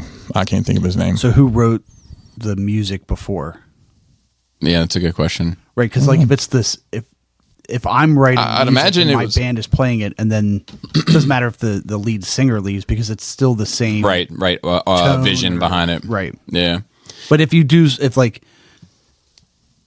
person, the talent, the artistic talent, the creative talent leaves, then now you are just kind of using the name Yeah. that person built to further it. I just feel like a new identity, like if they would have been like, look, we're merging these two bands together, we've both broken for different reasons, and we're stepping forward as this new idea. You could, I don't know. That seems like the better choice to me, but I don't know. So Shinoda's a primary songwriter with influence from Bennington. So then I think it was kind of his. I guess it was, and I might be wrong about this, but I think the band was pretty much together, and they brought Chester in. Yeah, I may be wrong about that, but so then it's fair because it's just the continuation of that same of the Shinoda's same vision. project. Yeah. I saw the trailer for Superman. Have you seen this? You say that very I know. strangely. It's on purpose. It's a documentary film on Christopher Reeves. So it has a 2-night theatrical release. It's the September 21st and 25th. I'm frozen with anticipation, Bobby. So you're paralyzed almost. I was trying not to literally say that. So I want to see this really bad, but it doesn't work for me. I can't see it those 2 days. They're like Is it one of those 21st and 25th Fathom events or whatever? Of September. But I watched the trailer yesterday when I went to see Beetlejuice, like it came on, and like I almost started fucking crying in the fucking like in the fucking movies. I was like, God damn, get yourself together. But it looks like it's gonna be really fucking amazing, this fucking documentary. So I'm in. I just maybe it's best I watch it at home. Don't need to look like a bitch. Hey, real quick. So, I don't know if it was last week or the week before. You started with a question about a threesome gone wrong. Mm-hmm. And the third party becomes pregnant, and how would you or your wife handle this? Yeah. So my wife actually listened to that episode. She said, "I just want you to be clear. I'd punch that bitch in the stomach." Oh damn! There you go. That's what my wife said. Not very. No, she's not going to be a Christian rapper anytime soon. I don't bloody think tell you so. what. No. I watched a documentary. I mean, not a documentary. The trailer for Sonic 3. and Oh, I it's- watched that too. It looks fine. It looks fine. Keanu Reeves is in it, so Is he does the- the voice of the dark Shadow or Shadow whatever? Sonic? Yeah. I'm not familiar with Shadow. That was after I had left the franchise. I knew who Sonic, Knuckles, and Tails are, but Knuckles was borderline me leaving the franchise. I know who he is, but he was Yeah. right there on the edge. What year was that? which one? It was Sonic 3. Knuckles. Oh, the game. That was Sonic 3. Was that like 97 or Let me something? see. I don't know if it was. What year was Mine- Sonic the maybe. Hedgehog 3 released? I was just at a bar and played Sonic 94. at arcade. Played it. Man, good times. Yeah. Brought me back to my Was it childhood. the side scroller or the side scroller? Yeah, it was a good Yeah, game, it was man. awesome. those Where were at? fun. Tennessee. Not Tennessee. Boston. Oh, okay. Those are different places. Yeah, I just went to both in the past. Where'd you go in Tennessee? Pigeon Forge area. Nice. Yeah, nice. it was good. First time ever in Tennessee. I enjoyed it. Did you go to Dollywood? I did. Yes. It might have been. What year was Sonic and Knuckles released? Sonic and Knuckles was also 94. So that's Really? Yeah, It doesn't seem. Okay, well, maybe that. because that's I think the I don't think he was in Sonic 3. I think Sonic 3 was just a straight Sonic Tails game. But I have two thoughts about this movie. One, I'm impressed that they've made it this far. So apparently these do very well. Really? Yeah, I that's find why you're getting it. somewhat surprising Well, dude, as well. like all the we don't. It's not just not on our radar. But like Kung Fu Panda 4. Oh yeah, my kids love fucking that shit. My gangbusters. kids love that shit. I mean, and like the Trolls franchise. Funny story. Last time I saw Energon Addict Dave. We were just talking, and his little girl is about the age of Leia, and she was having a birthday party, and they were going to go see the Trolls movie, and he said she said, "Daddy, I hope they make as many Trolls movies as they have Star Wars." Well, yeah, it's franchise. My kids were flipping over the Panda 4 movie. Apparently, like he's like going to like meditate, and he's like, "State of peace, state of peace, steak and peace, steak and peace." Like my kids say it all the time. But I'm impressed that it's made it this far. For one, and for two, I do think they've approached it the wrong way. I would have rather seen an all CG world Sonic, like similar to what they did with Super Mario Brothers. I would rather have seen that game done that way in a movie than like be in the real world and like run around with Honda Civics and shit. Like it just seems strange. So just so you know, the first one. Oh yeah, that's what you were kind of saying. Well, and remember the first. You remember they changed the first one because they came out. They changed the Yeah, model 'cause the it was fucking people threw a fucking fit. awful. I mean, that was you gotta give them credit for that because that was one of the only times you can think that the fan backlash caused them to redo before it even came out. So the first one made $300 million. Damn. The second one. Which these are coming out every 2 years, so they're pumping these things out. The second one made $400 million. Of course, that was during COVID. It made, it was February 2020. So this was Right before, but that's before the fall. the fall.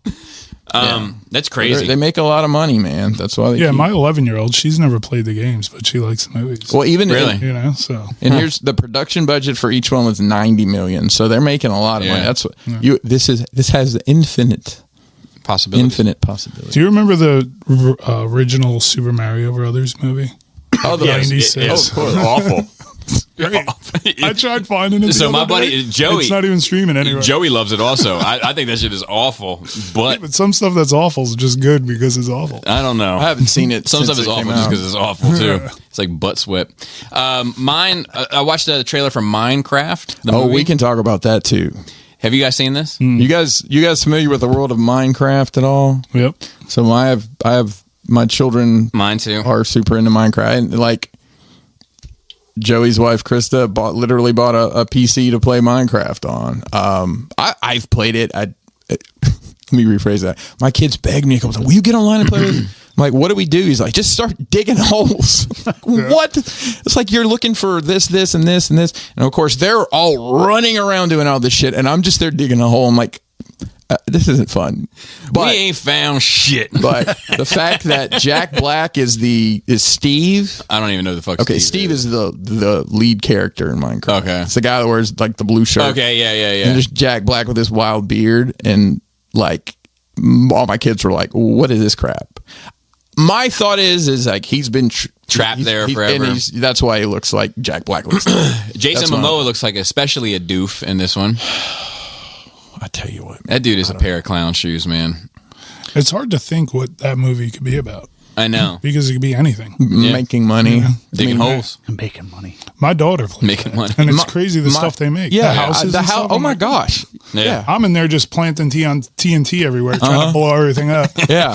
Like my kids have made these mansions with lights and switches, and one time they had this basement where they had these slave people. Like they were like, if you put these certain two characters together, they create a third. They have a baby. And Well, I'm going to give you all the time you need to explain that. they were mining these. I don't. I'll have to get the specifics. But they were somehow mining these, using this as a mining facility to create something they needed to make something out. They had made this infinite basement of. Were they making another United States? They were eating the cats and dogs. Like, it's just funny. They have like this infinite possibilities. They just become these like venture capitalists. Exactly. So anyway, I think the movie looks shit. Then there's a documentary. I only kept this in there for you if you wanted to talk Okay. about it all. Coming to Netflix, Mr. McMahon. I actually had that in my notes and skipped over it. Yeah, so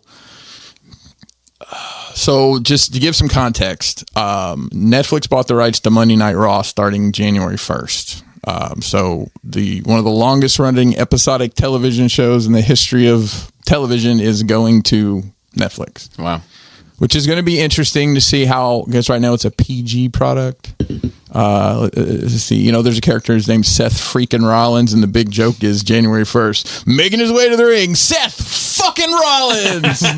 I don't know if they'll do that or not. Right. But that happened after they had already greenlit this docuseries. So, you guys familiar with WWE at all? You probably can name 15 people that have wrestled over the past 100 years or whatever. Vince McMahon bought the WWF from his father, bought all the territories out, brought all the talent in, basically killed the independent wrestling business, the territory business, created the WWF. And this is his story. But unfortunately... World Wildlife Foundation? So there's a reason it's the WWE now. They got sued for it. They got sued. And their promos for that was great because it was the Attitude Era where Stone Cold and all that. And the ads for it were, get the F out, WWE now. But then the scandal broke, 2 years ago? With these allegations of these... What was that word you used for the LL Cool J album? Proclivities. His proclivities were quite peculiar. That's a sentence. Yeah. Shitting on people and orgies and passing this girl around. I mean, is it right up your alley? I don't know. Sounds interesting. You a fecal beagle over here? So there was a lot of questions about WWE has whitewashed a lot of things in their documentaries over the years, but they actually gave complete creative freedom to them before all this came out. So the trailer for it, did you watch the trailer? Yes. So it shows at the end the bad shit Yeah. they're going to talk about it. I'm waiting with bated breath to watch this, as most of the wrestling world is. Yeah, I figured So it was I'll going to be a probably- big deal. Whatever weekend it comes out, I'll probably just sit down for 5-6. Throw an event. I'll come over and watch it. Okay. Yeah. Yeah. I'll check it out. Let me check the date. All right. Yeah, we'll do that. Do you think they were open so they could get ahead of Oh, the scandal. the scandal that's going to happen? Because to me, The scandal's already happened. I mean, Yeah, he's but out. He has nothing to do with it anymore. but I feel like the backlash hasn't completely happened yet. So pro wrestling is a very interesting space. The amount of forgiveness. I would be surprised if he ever comes back. So they've done a good job of separating the WWE from Vince McMahon at this point, as far as two separate entities, right? Because also, if you don't know this, the company that owns UFC bought WWE right around all the same time all this shit was happening. It's formed a new company called TKO, which is UFC and WWE under the same umbrella. Then a lot of layoffs, a lot of consolidating. Like, we don't need all these people to run our internet, our website. We can have you do twice as much, that kind of stuff. So Vince McMahon had, when he sold it, he got a bunch of stock into TKO, and he sold, I think, the majority of that now. So he's out of the picture completely. For his legal costs? Well, the man probably was pretty well off to start with. He was a legit billionaire, but He's in rap videos, isn't he? Vince McMahon? Oh yeah, I want to say he's Rap in videos. Yeah, let me. Like his name or his No, likeness? he is like dancing around, doing rap hands. Well, there's some videos of him doing all sorts of things. But I'm very interested to see how this is portrayed in general.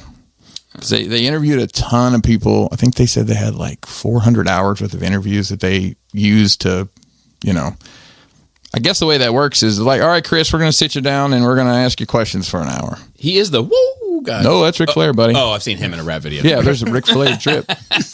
Wait, do you not know who Vince McMahon is? I do. I just watched the trailer, but I had confusion. But Ric Flair is the one that I was thinking of. That's a whole nother mess right That was in there. a rap video. That's my Eskimo brother's father-in-law speaking. Oh, really? And my wife's ex-husband is married to Ric Flair's daughter. Wow. Yeah. How about them apples? Small. We have also Venom 3, the last trailer. I just kept it in there because I went through the pain of watching it. Not interested. I'll catch that on FX1 afternoon. I still haven't seen the second one. I think I did. Oh, There's yeah. Carnage. There's going to be carnage. Woody Harrelson. I enjoyed Woody Harrelson because I just think he's funny. Even in serious roles, it's like you can see him going snickering in the corner. At least I got rid of that red afro he had in the end of... have you guys seen the Venom movies? Just the first one. Okay. So you saw the end where he's got a red afro. Well, they cut his hair back in the sequel. So, Quite ridiculous. we got a few questions. Nothing crazy. Hey, Bobby. Oh, yeah. If somebody wants to... Glad you asked. You can email us at nerdrageradiomail@gmail.com. We have one from Billings. He writes in and says, this one's for Bobby. I was curious, as I don't think you specifically mentioned it before, but since starting the kitchen table and bringing in new listeners just for that show, have you ever been concerned with, this is a good topic for today, because I have fellow kitchen table associated people here with me today. Since the starting of the kitchen table and bringing in new listeners just for that show, have you ever been concerned with any of these specific listeners venturing into other more personal podcasts like Wine and Cheese and having those people look at you differently in the workplace and or possibly cause trouble if any sensitive info reached the wrong people in upper management? Nobody else minds hearing you. P.S. Nobody else minds hearing you retell the same stories over and over about it. You're too worried. Stop apologizing for it, which I do appreciate that because I am developing a complex about it recently, mainly because I work with a guy. This guy DJ who we all know and love, but he has, for every person in the world that he knows exactly 3 stories about them if you're lucky. Sometimes it's just one. So anytime that person's name is mentioned, it's a ticking time bomb until that story associated with that person gets told. So some of them I feel like I was there myself. I feel like I got the same story from him 3 times in one day. I think it's possible. Yeah. So I tell you what, because yes, go ahead. So I would say that the people that work with you would guess half the stuff they're going to learn anyway. That you're very open. So there wouldn't be any like eye-opening, like, oh my God, I can't believe Bobby's into that. You know what I mean? Like, Right. What are your thoughts? I feel the same way, but I do think if they listen to Wine and Cheese, you go deep into some stuff that I don't want to. They might think it about you. Like, I would see that, but maybe they can get swayed a little bit. I don't know. Because I've been listening ones and I'm like, damn, some people listening to this stuff that don't really know Bobby. Like I know you because we work together. Right. And stuff, but yeah. I think that your Patreon now is such a weird swirl of people. It is. Like your work people are, it seems a lot more invested than I think you had a couple that were hanging around in there, and then the toy nerds and and then people who kind of fall in the middle of that. I think if I were to poll Patreon, so to speak, like if I were to poll the subscribers of Patreon about what content are they most interested in there, I think the toy reviews would be dead last. Yeah. That's my honest. Right. I'll be honest with you, Bobby. Like, I don't I don't think anybody's there for that anymore. Yeah, I think you could stop doing these I think you're probably right. action figure reviews that I poll them. It's like, do you care about because look, you're still spending at least half an hour doing each review. I'm assuming in front of it. Yeah. It's like a new G.I. Joe comes out. Yeah. And you're like, hey, it's shipwreck, blah, blah, blah. It comes with all this shit. Oh, look, a bird, whatever. Flip them around. You can do the splits. Yeah, I think Final I could. thoughts. Like, I still want to do the masterpiece stuff for my channel because sure. like I'm still in the It game. still generates some traction for you. That too, but it's mainly because like there is an element to it that's like this self-serving thing, right? Because if I keep doing reviews, then I keep knowledgeable about the things, and I That's can true. turn that into discussion topics on other things. Because like I would say that on my Patreon, the most popular things in order are Sit Down Saturday is number 1, Dummies Uncut is number 2, and Kitchen Table is number 3 at this point. And then I would say Wine and Cheese is number 4, Bobby Boogie Bop is number 5, and then anything else. And then the reviews are way down, at the bottom. Mm-hmm. So I'll tell you, to answer the question from my point of view, I agree that I feel like I'm pretty open about who I am at work, so I'm not really worried about it. However, it has been a point of conversation with my wife. Because my wife is pretty open on there as well, and she doesn't really mind when it's like, she even minds a little bit, to be honest, but she can get over it when it's like strangers that she's never going to bump into. But it's a good chance at the next cookout she could be sitting around with 20 people that could have possibly heard on one particular episode the most intimate details of our bedroom. Do you know what I mean? So you said some wild shit on this show that goes out to the world. Correct. And I've often thought about that. I'm like, when you're at a con or whatever, and be like, oh, that's her? well, or just people like, yeah, oh, that's her. And I know. No, don't shake my hand. Bobby said this. Yeah. But like, I think that like, I don't know. My guess was when people joined the Patreon from my work that they were probably going to be a one budget item listener. And I think that's still probably true for the majority of people, but I have noticed it branching out a bit. I have had more people coming to me like, hey, I listened to this or I listened to that. And I'm like, okay, all right. Well, it's just like a little notice in my mind, like an email alert of like, all right, this is all out there. So like I came for work, and then I think I like this more than I like Kitchen Table. Like I love listening to this. It's crazy. Wow. Yeah. Which is love to hear it. yeah, which is funny because you can get this one without joining the Patreon. I know. Well, of course I want to listen. early. Yeah. You get it early. So what about the management side? So I don't think there's anything I can really get in trouble for, right? And so they're too cheap. huh? Yeah, and they're too cheap. They're too cheap too. to buy. There's that too, but I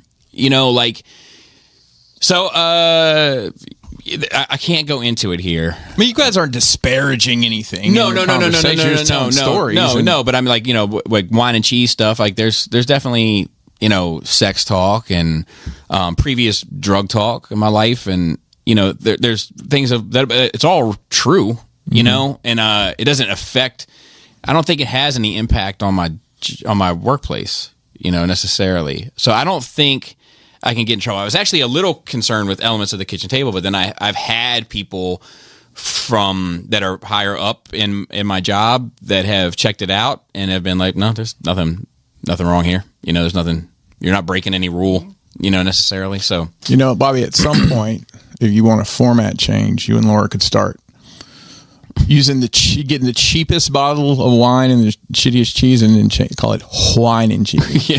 Well, it was funny because I was going to do, when Adam was around, we were talking about doing a show called Succulent Delights where, but anyway, where we were going to go to a restaurant once a month or something. And they were going to be relatively fancy restaurants, right? And he was going to order my meal And Oh, then gosh. he was going to have a GoPro cam and just record me trying everything once this. and my reaction to it. I'm down to do this with you, or even just go to people's houses. Like I prepared Yeah. fried green tomatoes. You for know, you and I was today. like, what is, I was like, just to have my honest reaction to it, which I still would like to do. Would it be ketchup free? It would, you never know.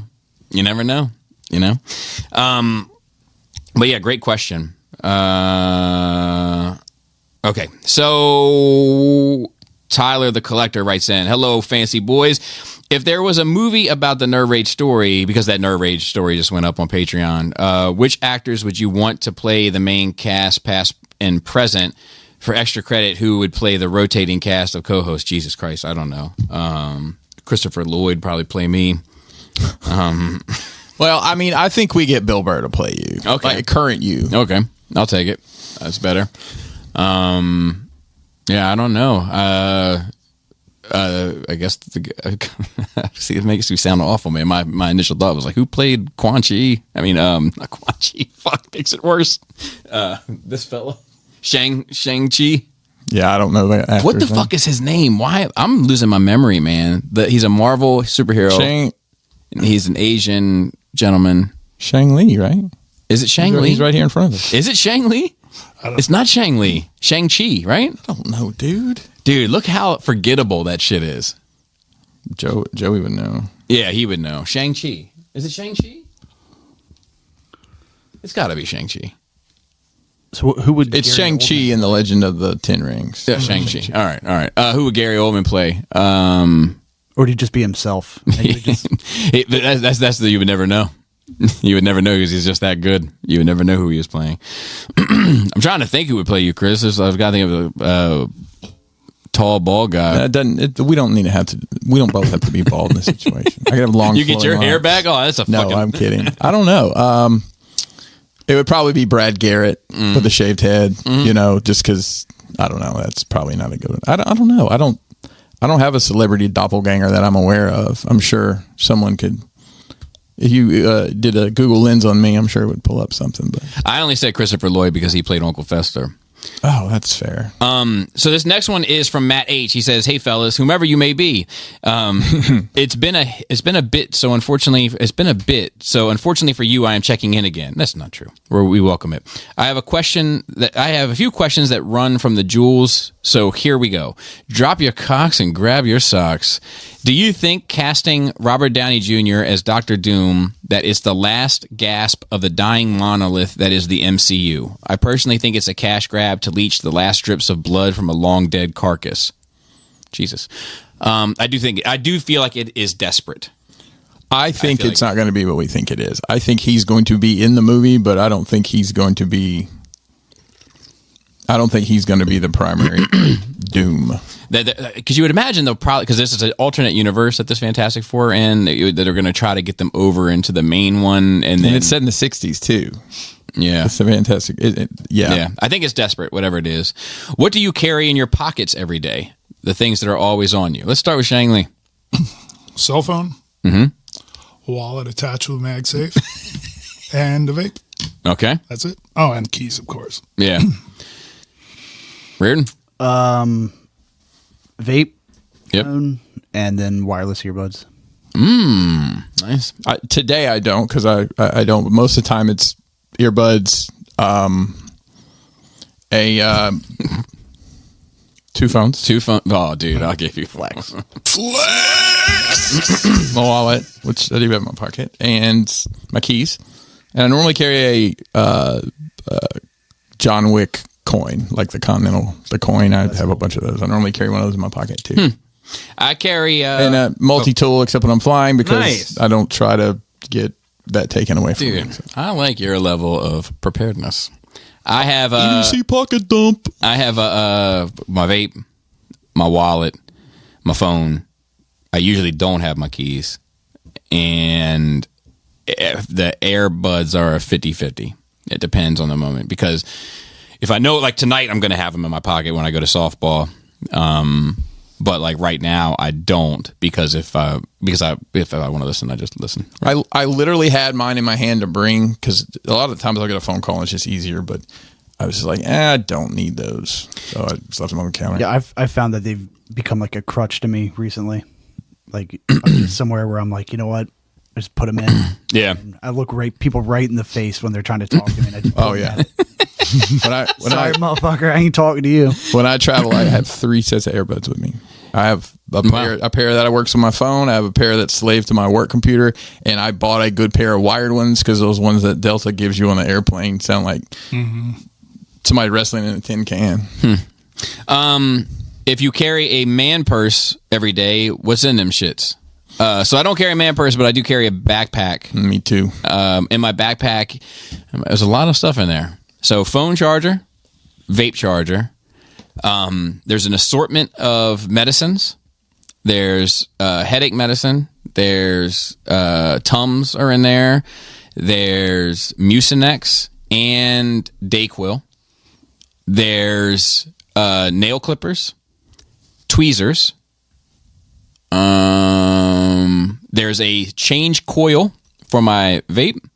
There's vape juice. And then it's usually at least one book to read, my iPad, and my laptop. Are you MacGyver?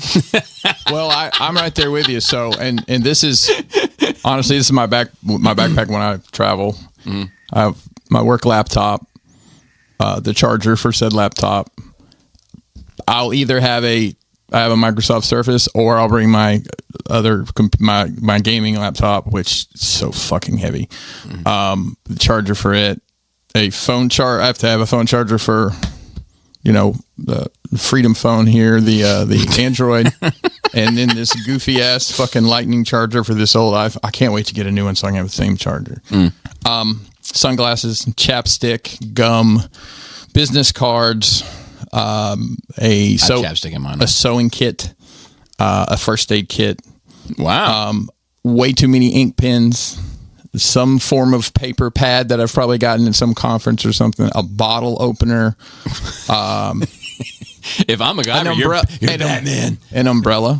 I have an umbrella. In your back? Oh, Well, it's got the little side things to yeah, put a yeah. bottle in. One of them, I keep an umbrella in one of them. I carried an umbrella to Arizona. I didn't need it, but I had it. Hey, sunshade. Yeah. What else is in there? An HDMI cable, a very long HDMI cable. Oh. With it being very long and all. There you go. What else is in there?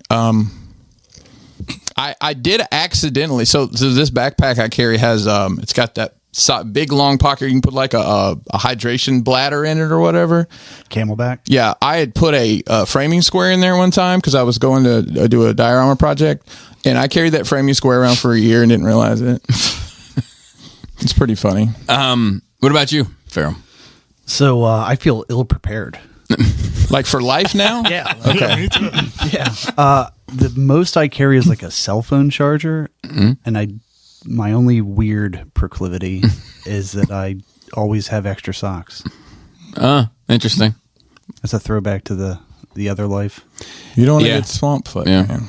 Socks are important. Shangley? I'm pretty simple. Just iPad, a charger. The best thing, like you were saying, the new iPhones. I only need one charger for vape and phone. Oh, that's nice. You know. The only thing that I carry when I travel that's different is Dramamine. Is what? Dramamine, What is that? like motion sickness. I also have really? Dramamine in my 'Cause bag. I get The less sick. drowsy. Do you really? Oh yeah, I can like It's yesterday. it's hard to believe, actually, in a way. I went. My daughter's never driven on the highway. She's 19. Mm-hmm. Yeah. And yesterday I was like, all right, let's go drive on the highway now that I trust your driving. Right. I didn't want to get killed. And she made me sick in the car. I will tell you, I have gotten where it's harder and harder for me to ride with anybody. If we're on the interstate, it's fine, but like going around corners, I'm like, do I go around corners this fast? Yep. Just have to keep looking in the distance. See, My wife I never Uber drives. a lot. I Uber a lot. So Yeah. I'm used to being a passenger. Yeah, that is true. You do Uber. Down to the Legion. Oh, love it. If we had more time, I'd have you go in a deep dive into that. What do you keep in your car? So this is where I have my umbrella. I have like a stack of ADC map books that I've just had in my car since I started driving. Next to the CDs. Next to the CD book. Yeah. But they're still in there. A set of jumper cables.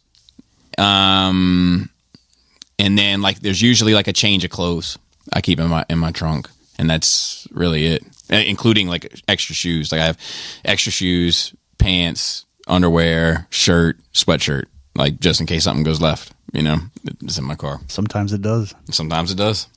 So right now, what's in my car is probably 2 phone charger cables, and that's probably it. Because I don't keep anything in my car. But when I did drive, like my job before this, I drove everywhere instead of flying. I had a duffel bag in the trunk that had pants, a pair of boots, a pair of socks, a poncho, a thermal, a fleece. Just like if I'm in bumfuzzle, New Jersey, and the world ends and I need to walk home, I'm gonna have the shit to do it. But See, I have a bottle of gin in the truck. I like that solves that. a lot of problems. Well, just in case they bring back prohibition, Is that why? because I ain't going out sober. I don't think you have a lot to worry about in that circumstance. But Just a fear of mine. You keep anything readily in your car? No. And then the last question from Wrinkly. From Lou. He said wrinkly scrotum as a. Oh. You guys remember that, right? Adjective and a body part to That's right. close out. He said, "Love the show." So when we close out, you say an adjective and a body part, like wrinkly scrotum is an example, but it can be whatever you want. I'll start thinking. Yeah. Love the show and listen every week. Just emailing because I recently passed through Westminster on my way back from RetroCon. After stopping at Eternia Dreams, that store is even more amazing than I had heard. Me and my family were looking for a lunch option. I seem to remember you having some strong opinions about Lido's, so we avoided it when we saw the sign. Instead, we ate at a place called Genova's To Go. It was actually surprisingly good, despite seemingly like almost a fast food version of Italian food. In all honesty, passing through Maryland was the highlight of our trip back to North Carolina, especially since the roads were significantly better than what we had dealt with in Pennsylvania over the past few days. And that wraps up my random ass email. Lou, wrinkly scrotum. hey, Lou, Carroll County, that's where all that action happens. That's the county I live in, and they take care of the roads. They've paved the state highway I live off of. I've lived here 7 years, and they paved it twice.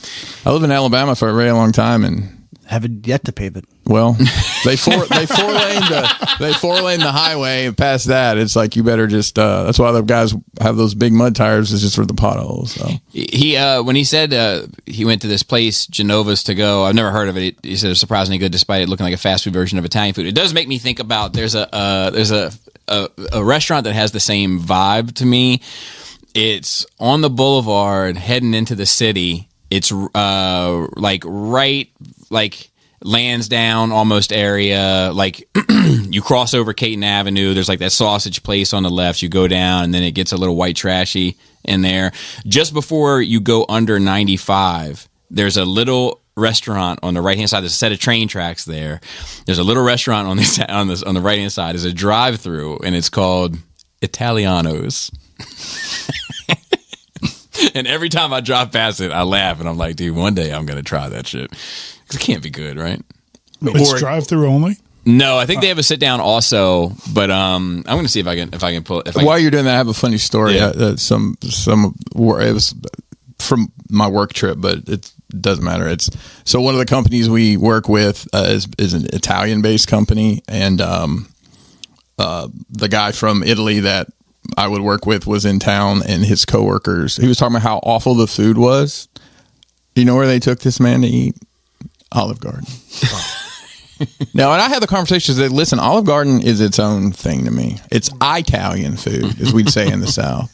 But you know what you're getting there. It's not. It's kind of like I'm sure you guys eat Domino's occasionally. It's Domino's. It's not fancy pizza. It's Domino's. So I kind of look at Olive Garden the same way. It's Olive Garden. Yeah. This is it. Italian food. It's on the side of the street. Yeah, I've seen it. Yeah. Let me see. It's probably amazing. Yeah. So I guarantee you it's one or the other. Is it near a for strip sure. club? No, not especially. Not especially. A bunch of bars. Not South. What do you guys think about the pit beef restaurants that are here around? There's a chain that So I don't particularly enjoy super wet I food. wasn't really talking to you. You're talking about the one that's near the It's strip club. Chaps. Yeah, You guys like Chaps? I I love do. that strip club. Well, that's why that came to mind, because that place, yeah. I know it's in front of a strip club. I like Chaps. I haven't had it in forever. It haven't was either. expensive when I had it in the past. Mm-hmm. So I can't even imagine what it is. I know there's one in Frederick. Now, I haven't been to the one in Frederick. What's the strip club? So it's Scores, women no. that take their clothes off. What strip club is Gold, this? something Gold Club. yeah. Oh, the Gold Club, Gentlemen's Gold Club. So I got a story about that place. Twice in my life, I heard a record. 3 times. 3 times in my life, I heard a record in a public environment, and I had to go address the DJ to get the name of the record so that I could fucking have it for my personal collection. And this was the most recent time. It was years ago, but so it has a stair case that goes down to the main floor, and this bitch came out, and it had this song. It's by Pussifer, who I wasn't even up on at the time. And the song is called Undertaker, but it's like the original version of it. And it was co-produced by Trent Reznor from Nine Inch Nails. And this fucking beat is like, and when it came on, she was hitting each step on the, and I was like, what the fuck is this? I left my wife there to enjoy the show, and I went and tracked down the DJ. I was like, I need you to write the name of this song down on a piece of paper and give it to me immediately. Making her way to the main stage. That was one. I'm gonna give you the other 2 now, just because they're into it. I was at an album release party for somebody. Oh yeah, I'll give it here. For somebody I knew. Her name was Shelby Raw. She was like a local artist, and there was a DJ there, doing like the pre-show. And there was a song, I'd never heard it before, Southern artist, Memphis at that. There we go. 8 Ball and MJG. Yeah, buddy. Featuring Stax, Paul Wall, and somebody else. And it's called like I Got It. I got it. What is it? We On. I'm On. It's called I'm On. And it has this guitar, once again, just lying underneath. I'm going to cue that up to play in the car. It's beautiful. It's I'm On. Yeah. And then my final one was I was at a bar in Fells Point, and this fucking it was like a groove came on. Like I was like, what? I was like, damn. I left the whole party that I was with, and I went over to the DJ, and it was man, my memory is fleeting. The song is "You Got a Killer Scene There, Man" is the name of the song, and it's by shit. It's you got a killer. Queens of the Stone Age. And those are my 3 songs that I had to stop what I was doing and track down the name of the record. So with that, thanks you guys, Shang Li and Reading the Feral Cat, for coming out and filling in. I hope it's not the last time. And shout out to Joey on assignment. And shout out to Phil on our notes and on Twitter, Dante on Facebook, and Ricky Ticky Timber on the videos. And with that, Tiny Taint. Long fingers. Copyright infringement. Tasty Taint. tight dick player.